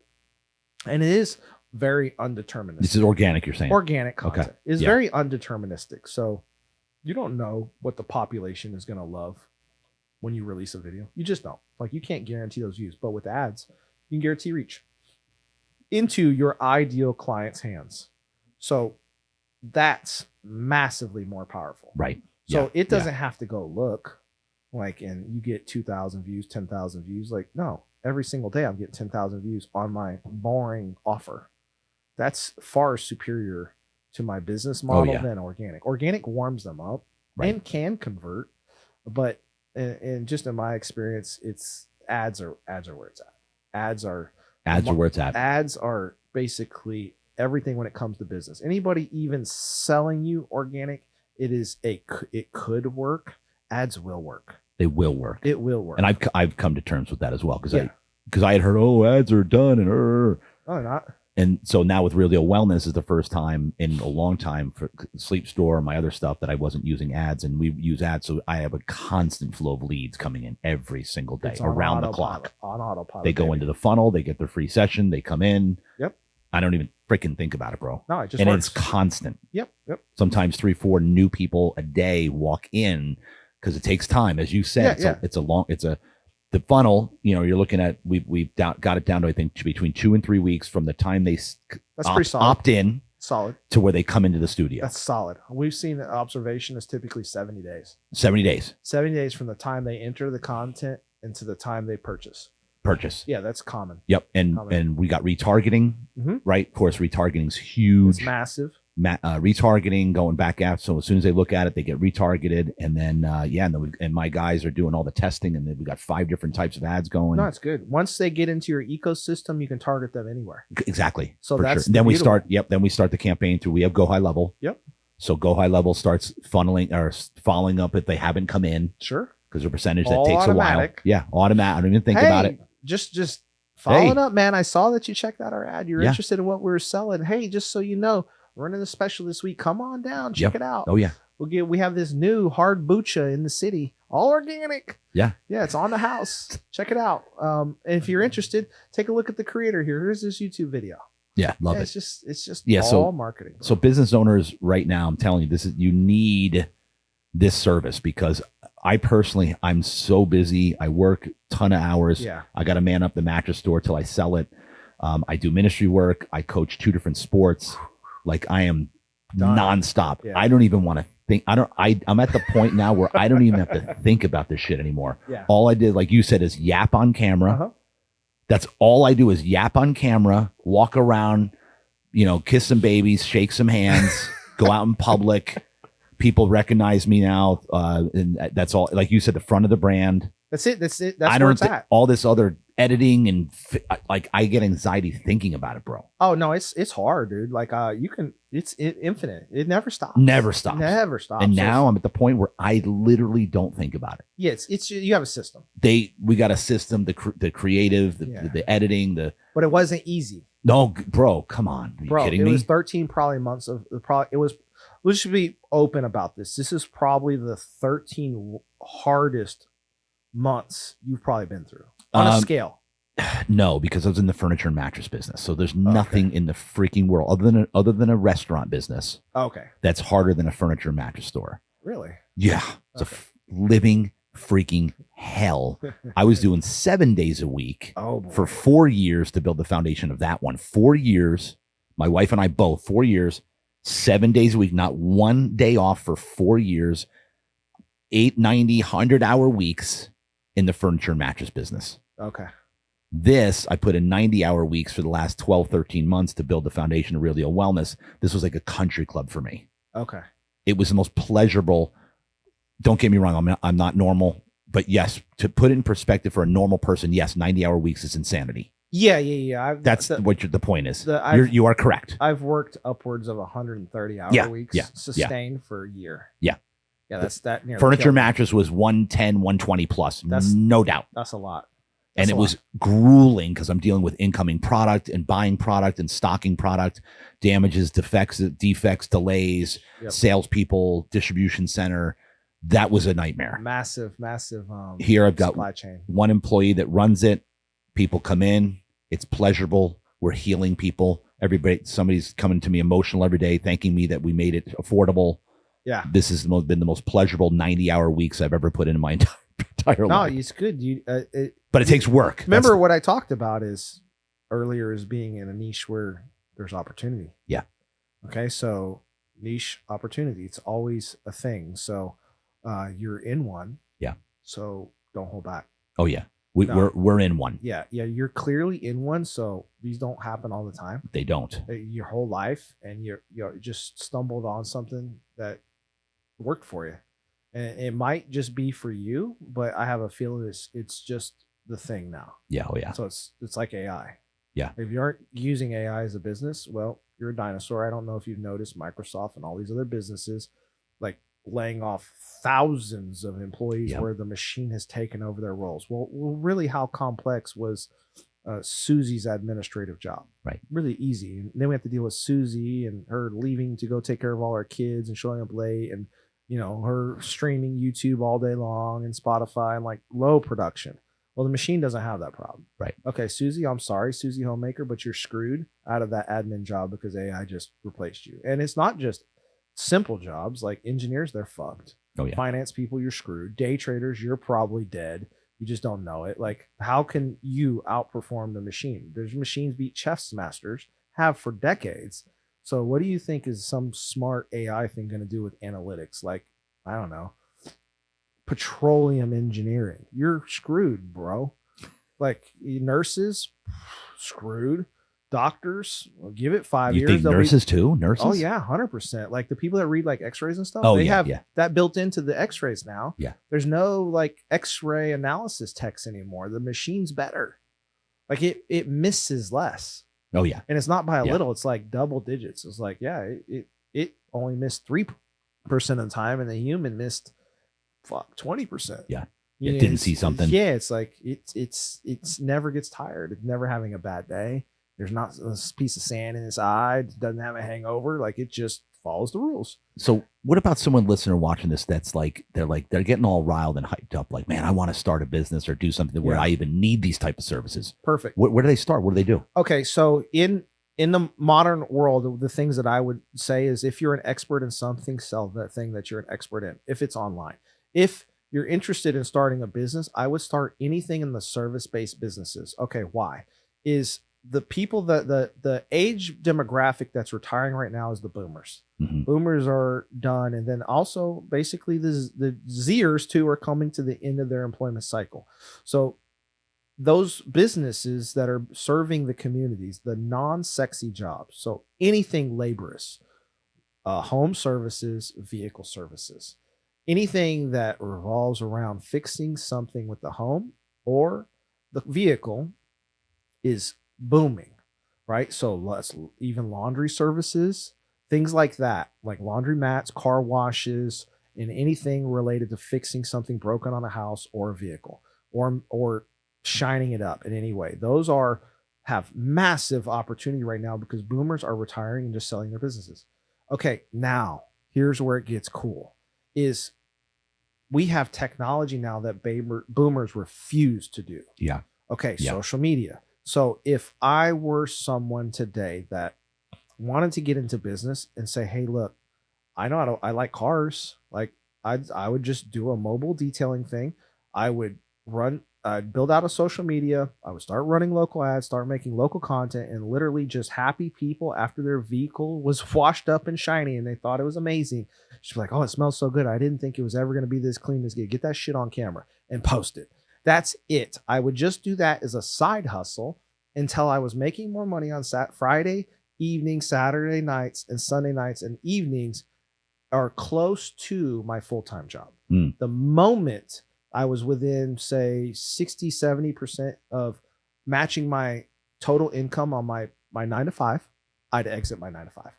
Boom. And then I'd go full-time, double down on the ads, and just crush. The moment I could afford to hire an employee, replace myself, I'd get another truck, hire another employee, or just get another employee, say, hey, do you happen to have a truck?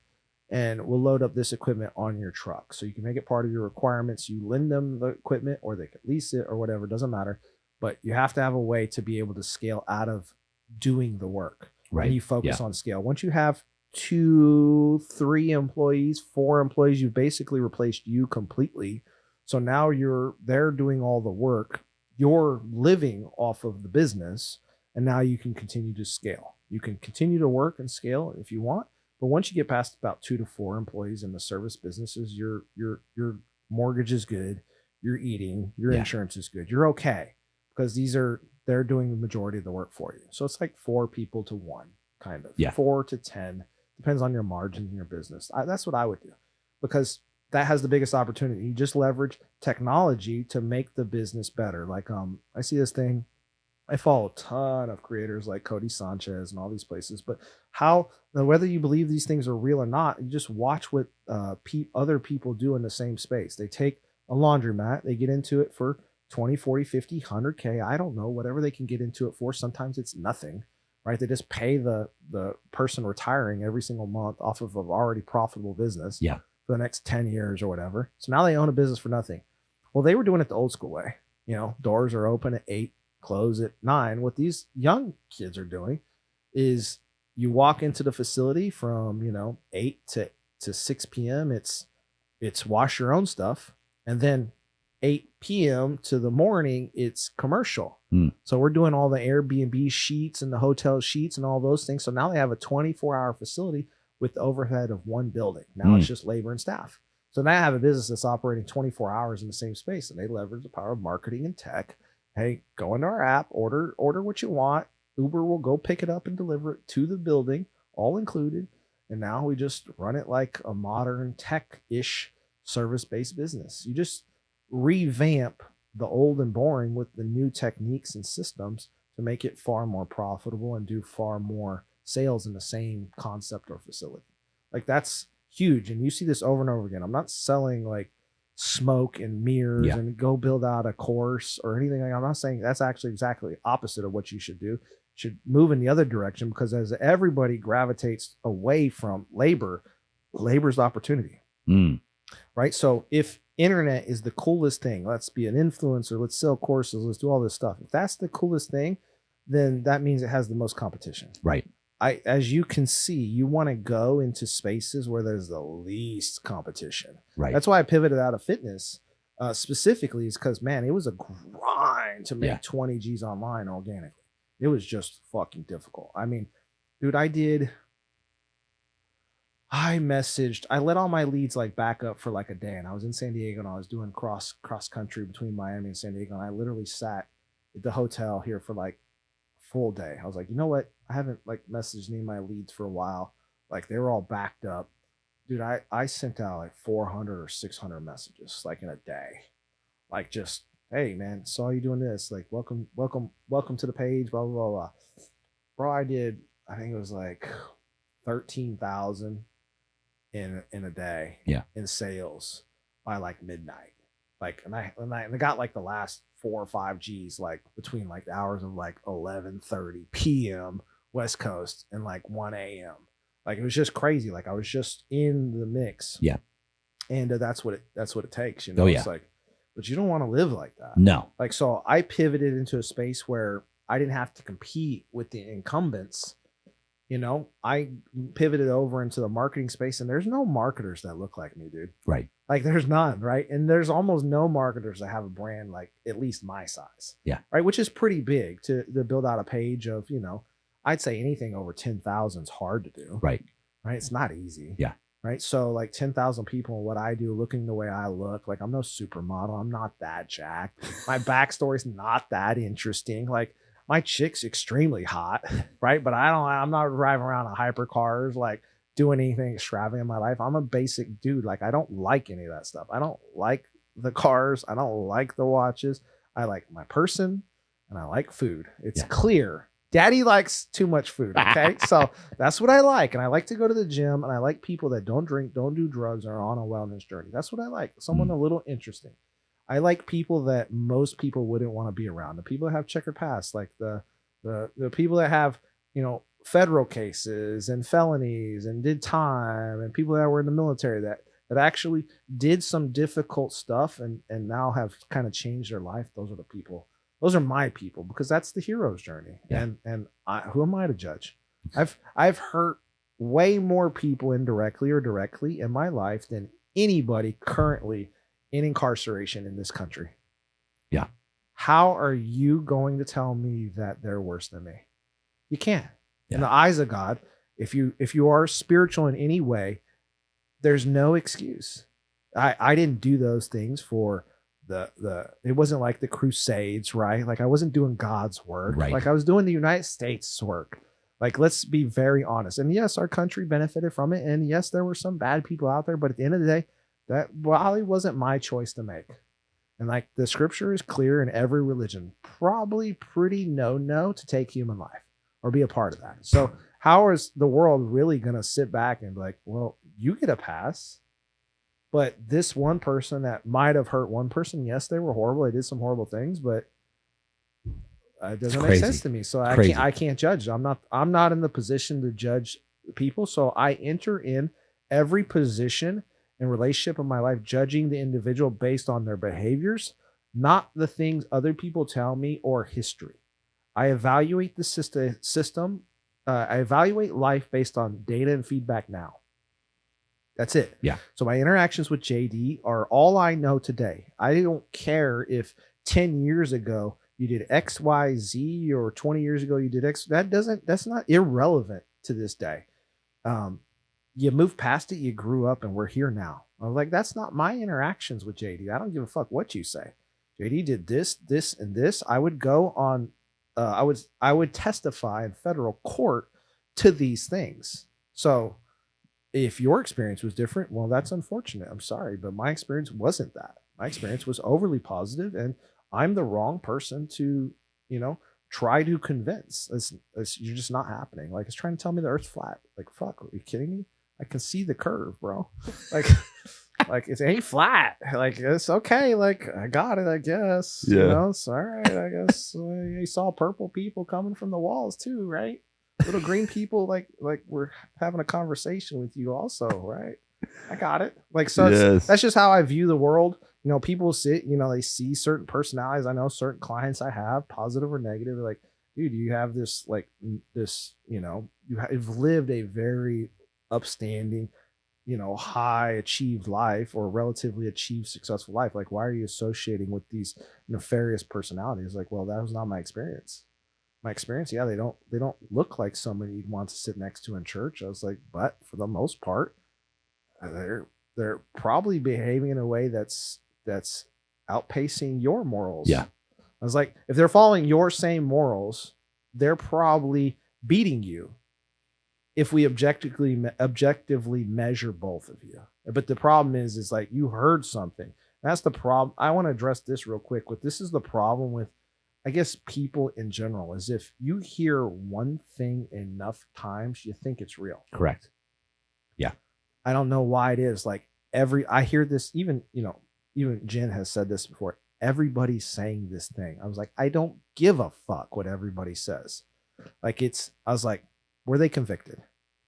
You weren't convicted, then it doesn't matter what everybody says. We will only know until they are judged by a group of their peers. And what do we do then if they're found innocent? Like the Johnny Depp thing. Like, that's drama, right? But his chick was a little on the wild side and probably unstable, like dropping deuces on his bed and stuff. And like the dude was complaining about the whole time. He's like, this chick's out of control, man. And he lost a significant amount of money, went through years of his life where he was the villain. Yep. And that girl walked off scot-free. And that's just I know that's an exaggeration of human behavior, but in the reality of the online space, it is so easy to slander someone's lifetime achievement if you can just get enough views behind it. Like that's it. And it is a standard process online. It's like, these people don't care. These entertainment channels, they don't care about you or me or anybody. They haven't done, they're sitting in some danky corner making a video talking about, your dimple on your chin. Like bro, my chick's hotter than yours. Like, I've done more in my life than you. My kid's cool. Like I've worked very hard and done a lot of ethical things. Like, I don't even drink. I don't get behind cars. I don't do any drugs. Like, what are we doing? Like, I don't know what I need to do to be on, like, meet your level of approval. And on this note, everybody that wants to get in the space of content creation or putting content out there, whatever, it's organic, I think the first sign that you're actually onto something is the second you start getting haters. Of course. Yeah. Right? Yeah. The moment they detect you have made some type of level of money, income, or success from online or getting any type of traction, now the personalities will come out of the woodworks trying to tear you down. Yes. Like, who do you think you are? What was the things they used to say? Don't you think you're a bit mature to be an influencer? I'm like, wait, there aren't any influencers my age bracket. My demographic is almost entirely unrepresented, bro. And you don't think they're on the internet creeping out? It's like, did you look at the average purchaser of OnlyFans, bro? It's middle-aged men, married middle-aged men between my age. You don't think that those dudes should probably be listening to someone like me that says, hey, look, like, there's another way to do it. Like, you don't need to chase porn, and you don't need to drink and do drugs and chase these pleasures when they don't return anything back to your life. Like, maybe you should just do a little bit of self-work, spiritually, physically, nutritionally, and then you'd realize, if you just got the body fat percentage down and you just put on a little bit of muscle mass over the next 6 months or a year, that the girl of your dreams would probably be attracted to you. Get a little bit of your body fat down. Just a little bit. I don't know, like 30%, bro. Like, it's just crazy. It's like, I have like wall-eyed, cockeyed dudes from Ohio, like literally wannabe influencers, literally like doing exactly my daily routine, like trying to live my life. He's like, his eyes like looking over here and he's looking at the camera, like speaking, but yet comes through and like, be like, you're a fake alpha. Like, okay, well, what's an alpha male to you, bro? Like, show me a screenshot. But this is a good sign. It is a good sign. It's fine. It's like a good sign. Yeah, it's like, I was always the kid that was picked on. If you got nobody hating on you, you ain't doing shit. Dude, I was so poor as a kid. They used to make fun of me. Like, I had the husky jeans, bro. Like the Wranglers and the husky jeans, and like couldn't afford Nike, so we had the British Knights. Come on. So like, you guys don't even know what that's about. But that's how I grew up. I was a kid that grew up with, my mom wouldn't be able to afford the power in the house. Like, we wouldn't have food. So there's no heat and no power in the winter in Houston. Like my mom would bring me McDonald's. I'd come to the house at 5, 6, and 7. There'd be no parent in the house. Mom's working, right? She's at the bar, so I wouldn't see my mom when I get home. So I'm home. Child Protective Services should have all intents and purposes taken me away. She would come back after work at the bar, bring me McDonald's, and that was the first time I ate. Be in the house alone. I wouldn't see my mom from the time I went to school, the time I came back. That's how I grew up. Yeah. Like, so you don't think that a poor white kid is going to be picked on because he can't afford the Express, the Jabos, the whatever the fancy clothes are, the Guess, whatever it is that you guys think are cool today. Like, you don't think that I wasn't just picked on and ridiculed. I was picked on and ridiculed until I played sports. That was it, until I got physically fit. Like, I was the kid that, you know, like, I won't say like the outcast, but I was just an introverted, shy kid.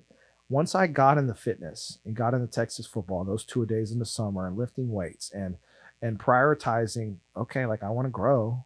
Like, and I had a mentor. My first mentor, like, as a kid in Texas football, was a Marine recon guy, and I didn't even know what that was. It was just my teacher's boyfriend. He was like jacked, covered in tattoos. And I was like, bro, like, I just need to get bigger and faster. Like, I'm not that big. Like, some of these other guys are like way fucking big, right? And he's like, yeah, you just show up at the gym. Like, was it Gold's Gym. Oh yeah. There's up at Gold's Gym who work out. Here it is. I'm like a teenager, like, working out with like a Navy Marine recon guy. And that's my teacher's boyfriend. My art teacher's boyfriend or something. Mrs. I can't remember her name. She was hot though. I think her name was Mrs. Vasquez. Oh, come on, boy. I think she kind of had like a micro crush on the kid. I don't know. I'm just saying. But but it never got. Allegedly, she never crossed any lines. But I'm just saying good. She might have had like a micro crush. Like, maybe she viewed me as like I was like her little cute brother or something. I don't know. But right, she was still hot. She was young. She was like 23. Teacher. She was born. The whole point is point. You haven't arrived until you have haters. Oh, dude, they're gonna come out of. If you get online, there's gonna be haters. Like, they'll come into your ads, be like, "This is garbage. This shit doesn't work. Like, you're a scammer." Yeah. Like, they just use all these things. What do they call them? A grifter, scammer, like all this. No matter how good you are, it doesn't matter, bro. Like, I've seen like some of the best guys, like Elliot and what's the one that of course the big guy, I can't remember his name. There's the number one guy in the history of personal development. Shit, that's Tony Robbins. Yeah, Tony Robbins. Yeah, they're calling him a scammer. It's like, really, guys? Yeah, that's just they don't understand it. So that gets attention. So bottom line is, you have not arrived until you have haters. That's so the second you have haters, start celebrating. That's right. Like, lately, I've been getting a lot of people talking smack about me. You're relevant. I'm like, ooh. Now I'm on this podcast. Now I'm on to something. Now, bro. Now I got this. They're calling me out. Yeah, dude. Meathead, that's steroids. What you want. That's what you want. Yeah, dude. Let's talk about that. Yeah. So what? So people talk about like, oh, you look a certain way because, you know, you're pumping TRT or steroids or whatever the fuck. Well, first of all, that's a hormone. It's not my fault that you don't have any flowing through your veins, bro. With tits. Okay. I'm sorry, Joe from Oklahoma. Harold from SoCal. That looks like he's carrying twins with man boobs. Bro, I want you to look in the mirror and think, is your child confused on who the chick is in the relationship? There's probably a problem, because if you look back into history, look at the statue of David. That was considered the most aesthetic statue of the human body probably ever created. How close to that thing do you look? Realistically. Let's talk about it. It looks like you ate him. Yeah, you look like you're impregnated by David, bro. Oh, so God. Like, please stop. There is nothing wrong with bringing your body fat percentage down. One, your testosterone aromatization is going to go up. So you're going to metabolize your own natural testosterone better. You're going to feel better. You're not going to be so lethargic. You're going to look younger. Yeah. And you're actually going to have libido. Yes, you'll have sexual drive. On a scale of your life, you're going to live longer. Correct. Okay, so there is nothing wrong with suggesting that if you want to live longer, healthier, have a happier existence, let's drop some body fat. Okay, I think that's perfectly normal. And if we had a choice and we could afford it, let's ingest some nutrition of higher quality than anything that you can buy in the store. I'm not saying don't go to those places maybe once a week, have a meal out with the family and kind of experience some pleasures in life. But I'm just suggesting let's not live every single day and every single meal that's like that, because it's going to fuck you up. Yeah. It really is. I'm 46, bro. Like, I'm doing pretty good. And could I do a lot better? Yes, I could. If I'm going to get into the real deal shit. That's right. And I'm not a believer of any of these things. I'm anti this. Yeah. My ancestors had axes and bats and were stomping across the Western European continent, just bashing brains, right? They didn't have red light therapy, but they had the sun, right? They didn't have cold plunge. They had to go fishing. Right. So they had the cold lake. They had cold ass lakes and lots of sun. And if they didn't go hunt for it, they didn't eat. Right. So they found out how to survive. And if my ancestors produced me, then there's something in alignment with maybe challenging myself a little bit. One, I respect myself more, but I feel like I'm respecting all the people that came before me that allowed me the opportunity to get on my phone and say, hey, Uber Eats, I feel like a fat piece of shit at 11 p.m. at night. Let me go ahead and order, I don't know, in and out. Boom, click, at the house, 10 minutes. 10 minutes. Okay, so my ancestors suffered, so I had that ability. So you know what? I think I kind of owe them. And you know what? Here's the benefit. The better you look, the closer you look to the people that are on the movies and the magazines, the easier it is romantically to attract an ideal mate. Now, I'm not saying I'm suggesting I'm Brad Pitt or any of these super attractive people. I can tell you right now, if you look at my chick, you'd be like, that don't make no sense, bro. How'd you do that? It's because I manage my health and wellness. I show up every single day and I talk to my woman like I'm the fucking man. Okay. I'm not suggesting that she's in an unhealthy relationship, that she has to submit to me or whatever, but me and Jen have a very strong relationship because I just talked to her and she respects me. When I tell Jen that, hey, enough with whatever it is you're talking about right now, just pause it. Come back to this tomorrow. She understands and she listens, but she would not do that if she didn't respect me. Yeah.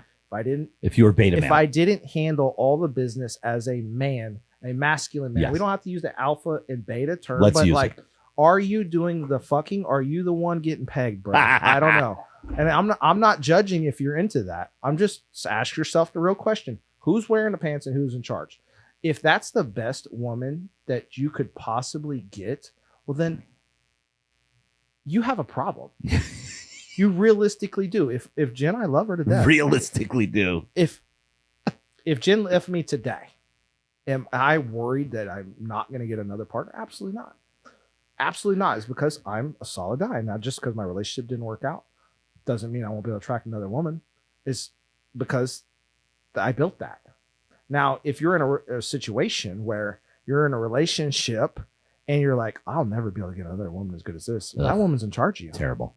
She owns you. You're a beta male. Your soul. And that's okay. Yeah, you're beta. But you just understand where you fit in it, because if she understands that she's the best you could possibly do, she's looking at you like, you're not the best she could do. Yeah, not good. Yeah, you want to be the best she could do. And you want to be in a position to where, if heaven forbid it just doesn't work out, you're confident enough, you have enough desirable traits that you can attract a new partner. Desirable traits. Most men don't have enough desirable traits to attract a new partner. They really don't. I talk about this a lot. They don't. And it's unfortunate. I'm not saying women are not the problem. Men, you are the problem. Correct. Females have their requirements of what they will or won't tolerate in their partner. And if you're not living up to expectations, you're going to get replaced. That's correct. And it doesn't matter. Long enough scale, she's either going to use you for your resources, and once the kids are out of the house, she's out. Thank you for paying all the bills. Good luck, bro. Now I'll take half them out. She'll take half. She'll go sit on the beach with her new dude that looks good in his swimsuit, that does things right, and she's good. Meanwhile, you're writing all the checks and you're sitting on the couch wondering if you're going to eat that 38, because it's looking like a better option than being a financial a slave to your ex-partner and her way of life. I'm just saying. So I decided, hey, the easiest way was just build a better man. Yes. It required a lot of work, a couple decades of my life to create this person that's, can communicate well, understands my partner. I listen and hold the line and say, no, we're going to go do this hard things. Like, I understand we're having all these issues. These are desires. These are things we have to do. Do you want to do these things, or do you want to fall to your desires? No, I want to do these things. All right, I'm on board with that. Let's go. Boom. Silence that. Keep it on track, because all people, will constantly push and pull. You have to evolve and understand that. You can't do that if you're 280 pounds. And 5'8". I don't care if you're 6 foot, bro. Yeah, it doesn't That's matter. If you're 280 pounds and you can't see your penis, bro, like I'm sorry. It's rough life. It's a problem. It's a real problem, right? And if you have 6-pack abs and you can't see your penis, like a lot of you guys out there, no one's helping you anyways. Can't hit that back wall. I'm just saying. You might have to edit some of this. Nah, we'll let it fly, dude. So with that, and with that said, we ended on the beta alpha male. I talk about it all. We have the major problem in our country is beta males. That's the problem right now. Now, what do you define as a beta male? Just weak, just soft, weak. Their wife controls them. They're not leading their home. They're not providing. They're not protecting. Yeah.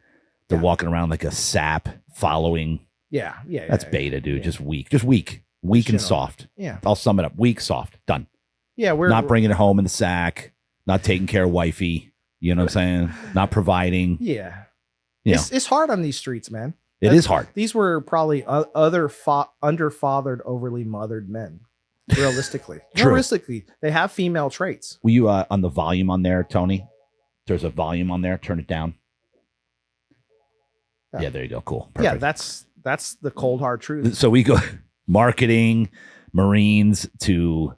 This is a good note to finish on, dude. Well, this is all passionate. So this is passion. This is about life. Yeah, and this is it. Life doesn't have one speed. No, that's right. So this is something that I'm very passionate about is men. Yeah, I talk about this a lot, dude. Lately, this is where I'm getting a lot of triggers, is because I'm talking about fat, lazy, soft, weak men. Yep. Like, step it up. Yeah. Step it up. Get some testosterone into your body. Bring it home in the sack, and your wife will actually respect you and love you. You taking care of business at home, trust me, life's really good. I've never met a man, and it doesn't matter what you provide, guys.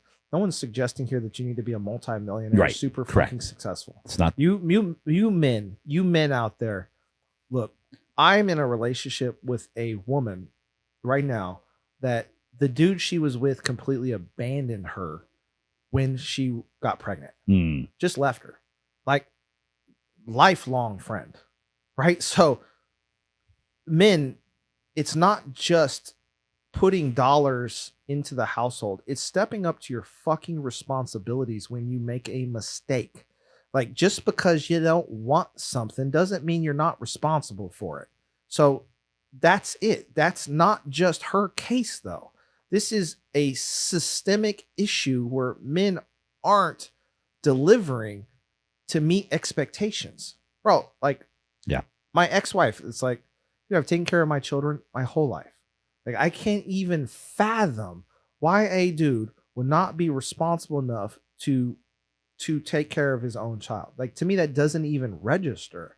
Now, I understand if you didn't know somebody and there was a one-night stand and, like, this happens. Like, I get it. I understand those frictions, but to be in a situation where you know someone and this happens, it's odd to me.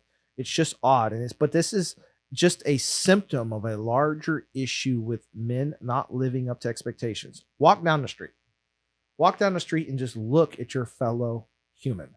Like, look at him. Yeah. Like, bro, like, you showed up like that. That's for real. Yeah. Like, this is what you're doing. And, like, you settled for that chick.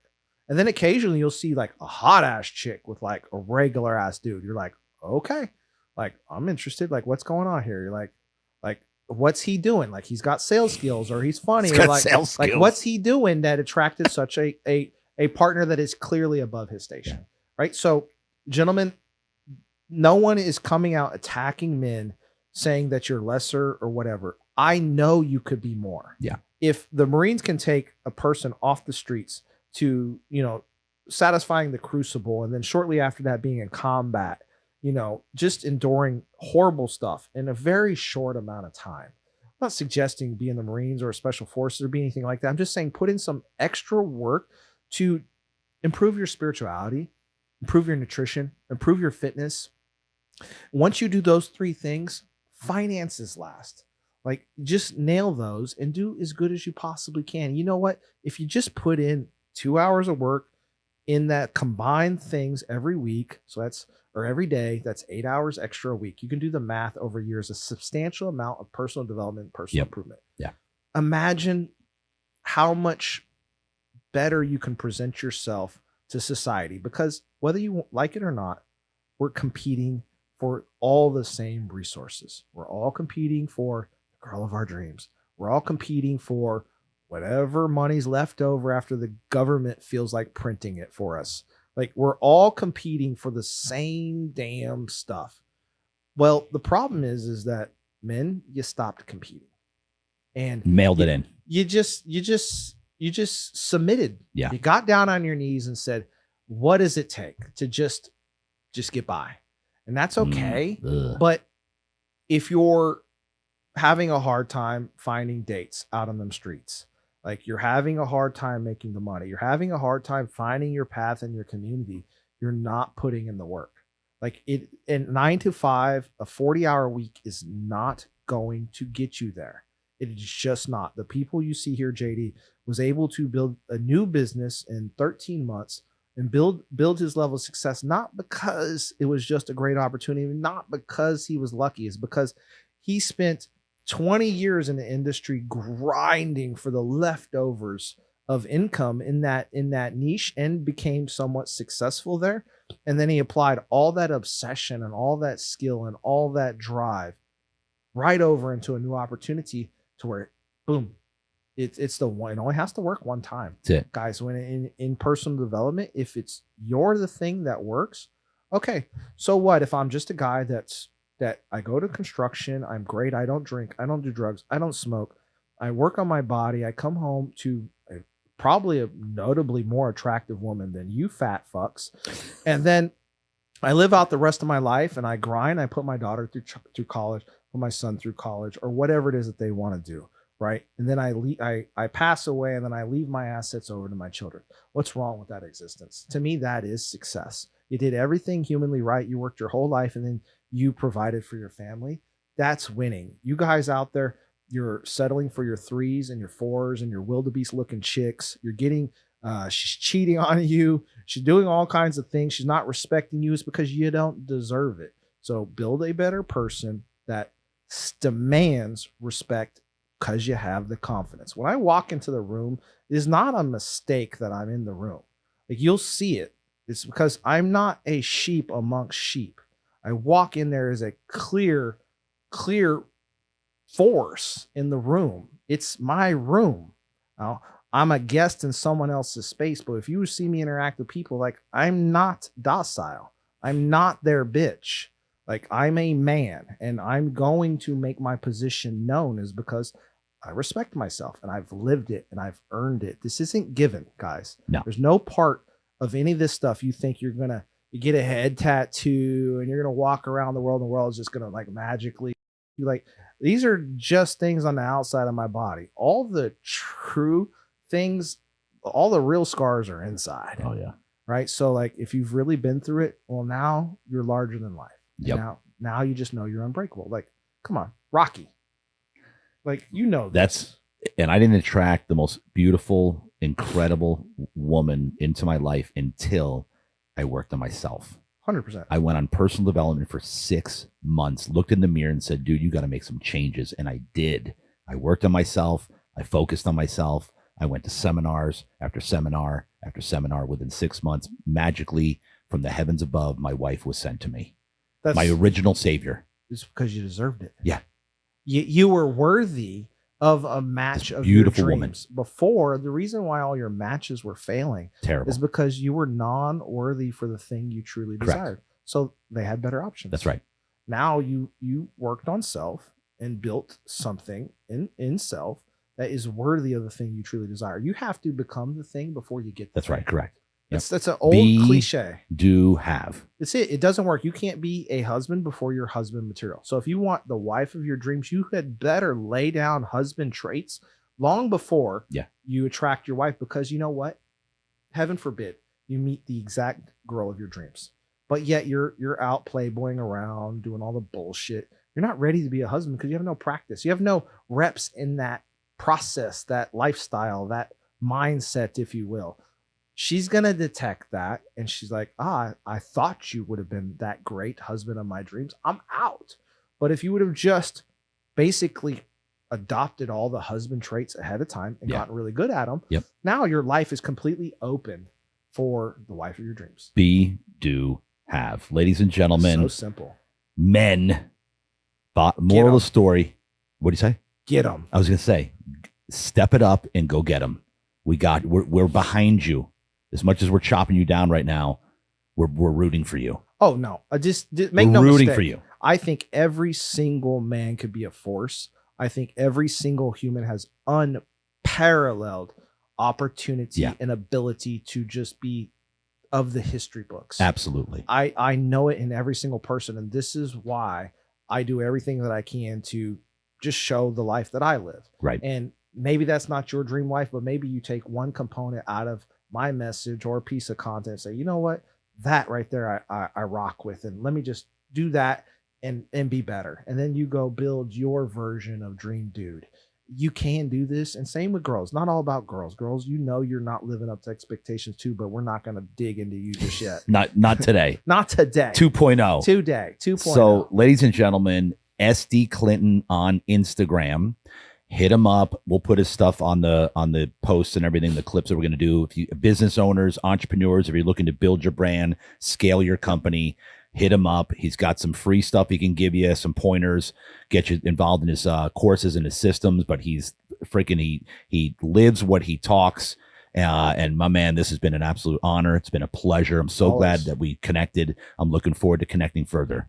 Hey, man, I'm in the town, and it's San Diego _ Clinton #1 on Instagram, on YouTube. It's just Clinton Die. San Diego Clinton. Yep, I'll send it to you. It's fine. Yep. But easy to find. You'll run if you touch my content one time, the ads are gonna love you. So just be prepared. They will follow you around, baby. It was a pleasure. I hope you got something out of it. Until next time, I'll see you guys later. Let's go. Peace. Real Deal Talk. SD Clinton. San Diego Clinton. Real Deal Talk. That's a wrap. Let's go.